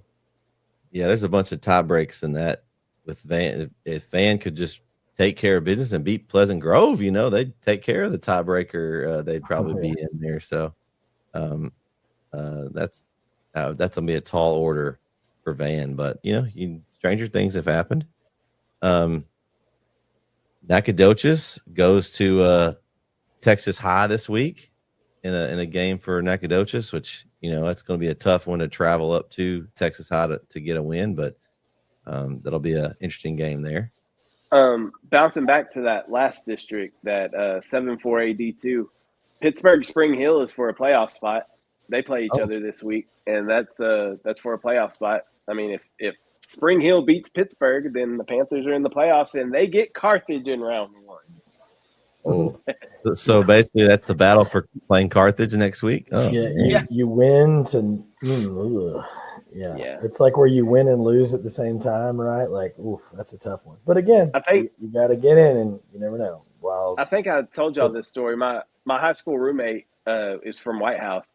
His name's Skip, and his senior year, White House won the last game of the year to get into the playoffs. Their reward, Longview in the first round, and they got beat by 60. So he was like, and he got a concussion. So he was like, I'd rather just stayed home and not made the playoffs at that point. Man, oh man, that's tough. Well, that's pretty much all the games that we've got this week. Man, it's hard to believe that next week we'll be talking about the playoff bracket, and I want to emphasize this to all those at home. If you haven't noticed on your NETSN app, this also will be on our website once the bracket is completed. We'll have the entire bracket on there. It's already there. It just hasn't been filled out yet because we don't know who's going where. But that's what I'll be working on next weekend, trying to get all those games in and get all the locations and all that fun stuff in there. But I really think it's a feature that you're going to want to. Yeah, there you go, KO. Hold on. I got you. I gotta turn my blur off. Oh yeah, it's going to blur the games. Honestly, I think it's one of the coolest things that we've added here. It's going to be really nice. Obviously, the bracket's already built, so I'll just add the games, and you can just pick your classification, and division you're in, and you can scroll all the way down, and you can see where your team is and who they've got in front of them. And then same thing. Once the games are in there, they'll add to your team schedule. So you'll be able to update the scores. You click on a game and you can get to it just like you would before. So it's going to be a lot of fun, and I think it's going to be a lot of work getting all of them in there. So what we'll need help with though is getting all these statewide scores. We're not used to having all the scores in there. So hopefully everyone can help us. If you see a team that you're playing next week, get that score in there so it'll move them over and help us out so we can get those updated. And I think it's really a cool feature. It takes a lot of effort, and I'm glad our numbers are growing on the app, and so thank you all for those that are getting in there and helping us and updating those scores from the game, and be a great place to go. We're going to get the stadiums and all that stuff in there as much as we can, and that'll give you directions and all that kind of stuff to playoff matchups, and because it won't be your normal stadium that you're going to for those playoff games. So just check it out. Make sure you have the latest update on your app. It'll get all of it. The everything's fixed in there, and then once we start putting them in, they'll start showing up. So just check your app over the weekend, this coming weekend, and I'm sure they'll be popping in there. Hey, and that stadium direction thing is a lifesaver if you're going somewhere you've never been. There's been a couple times this year where I wasn't exactly sure where the stadium was in relation to maybe the school, and you click that and you got the choice of where do you want to open it in, and it's a huge benefit. So if you haven't checked that out, right, and then again, if you click on a team that we're covering, there's a button that says watch live. It takes you straight to the YouTube channel, and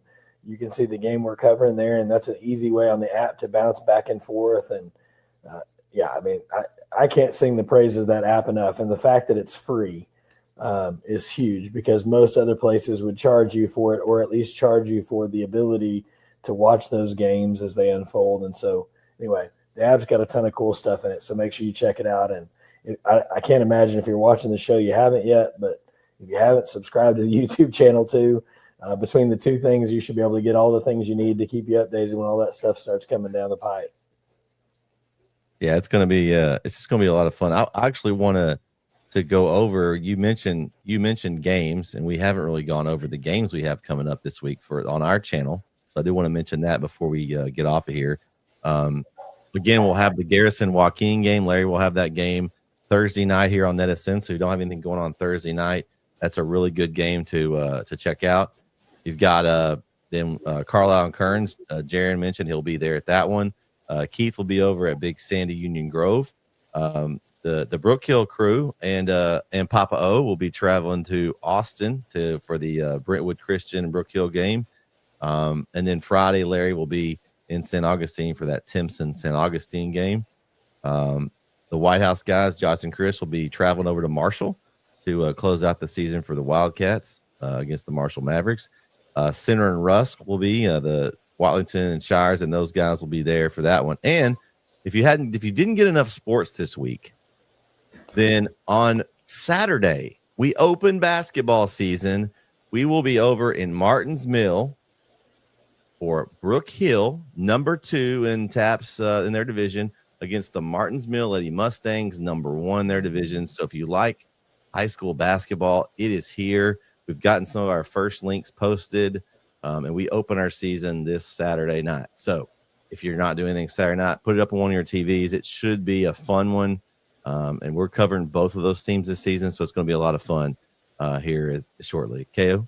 Me and Jeremy will be at, I know, tag team in a couple of Martinsville basketball games. So excited to see that. But now, listen, I know they're going to be playing some tough competition, but there's also going to be some games where we're going to have to fill some airtime. So we'll be good at it, though. We can talk some wrestling. We got lots of stuff going on there. You'll make it interesting, right? Yeah, we'll make it interesting. That's for sure.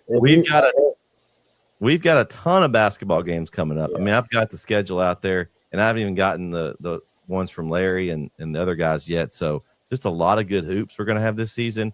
We'll be covering full-time Martinsville girls and boys, White House girls and boys, Brook Hill girls and boys, and also the Tyler Heat boys. And then we'll have some of their girls games as well. So, man, it's just going to be so much fun.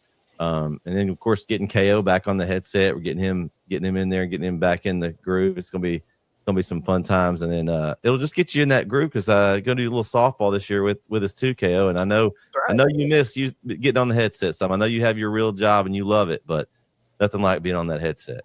You're right. There's absolutely nothing like being on the headset. So I'm looking forward to it. I appreciate the opportunity, and I'm looking forward to getting back on the mic and watching some good hoops and some good softball. Yeah, it's going to be a lot of fun. All right, guys, final thoughts. We'll start with you, Jeremy. It's winter go home time, baby. It's locking down that seed, and it is an exciting time. I'm excited for where we're going to be or where we end up. I think that's going to be a Yeah, we don't know. That's something I didn't mention, Jeremy. You brought it up. It's where's Brett and Jeremy. We don't know where we're going to be. We got a couple of options, and you just got to stay tuned, and we'll have it out on social media. That's right. Where we will be. Wear a red and white striped shirt like Waldo, so you can figure out where we are. But yeah, we're going to be somewhere exciting this week, I know, and looking forward to where that. But again, this is the greatest time of the year as far as high school football goes. It's playoffs. Everything's on the line. Everything that you've done all season from two-a-days to summer workouts, all those things are coming up to this point, and this is what you play for that chance to hold that trophy up high. KO? Same thing Jeremy said. Winner go home games. These are the games this is what you wait off season for, are these type of games, seeding games where you're finally going to be slotted before the playoffs. But also on the other side of it, I'm looking forward to the teams that haven't had the years they've wanted, the teams that are missing out on the playoffs.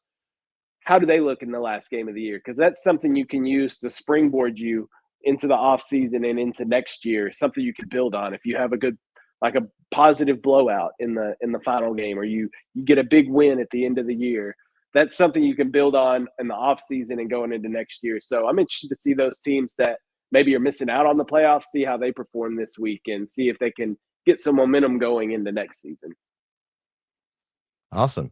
Well, that's going to do it for tonight's episode of bEast. Next week, we'll be here and we'll be talking officially playoff time. We'll be talking brackets. We'll be talking pick'em still, the matchups, where your team's playing, who's in, who's out, all that kind of stuff right here on bEast from the East. But that's going to do it for tonight's episode. For Jeremy Diamond, Mr. Red Zone OTKO, Kyle Owens, the people, was it the people's, not the people's champ? The voice of the people. Voice of the people. Darren Peoples for joining us this week. I'm Mr. NETSN Brett Sweeney signing off for this evening. Good luck in your pick'ems. Good luck with your teams. Hopefully they make the playoffs, but we'll see you either way next week right here on bEast from the East. Good night, everybody.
The Northeast Texas Sports Network is dedicated on delivering the most entertaining sports broadcasts in East Texas.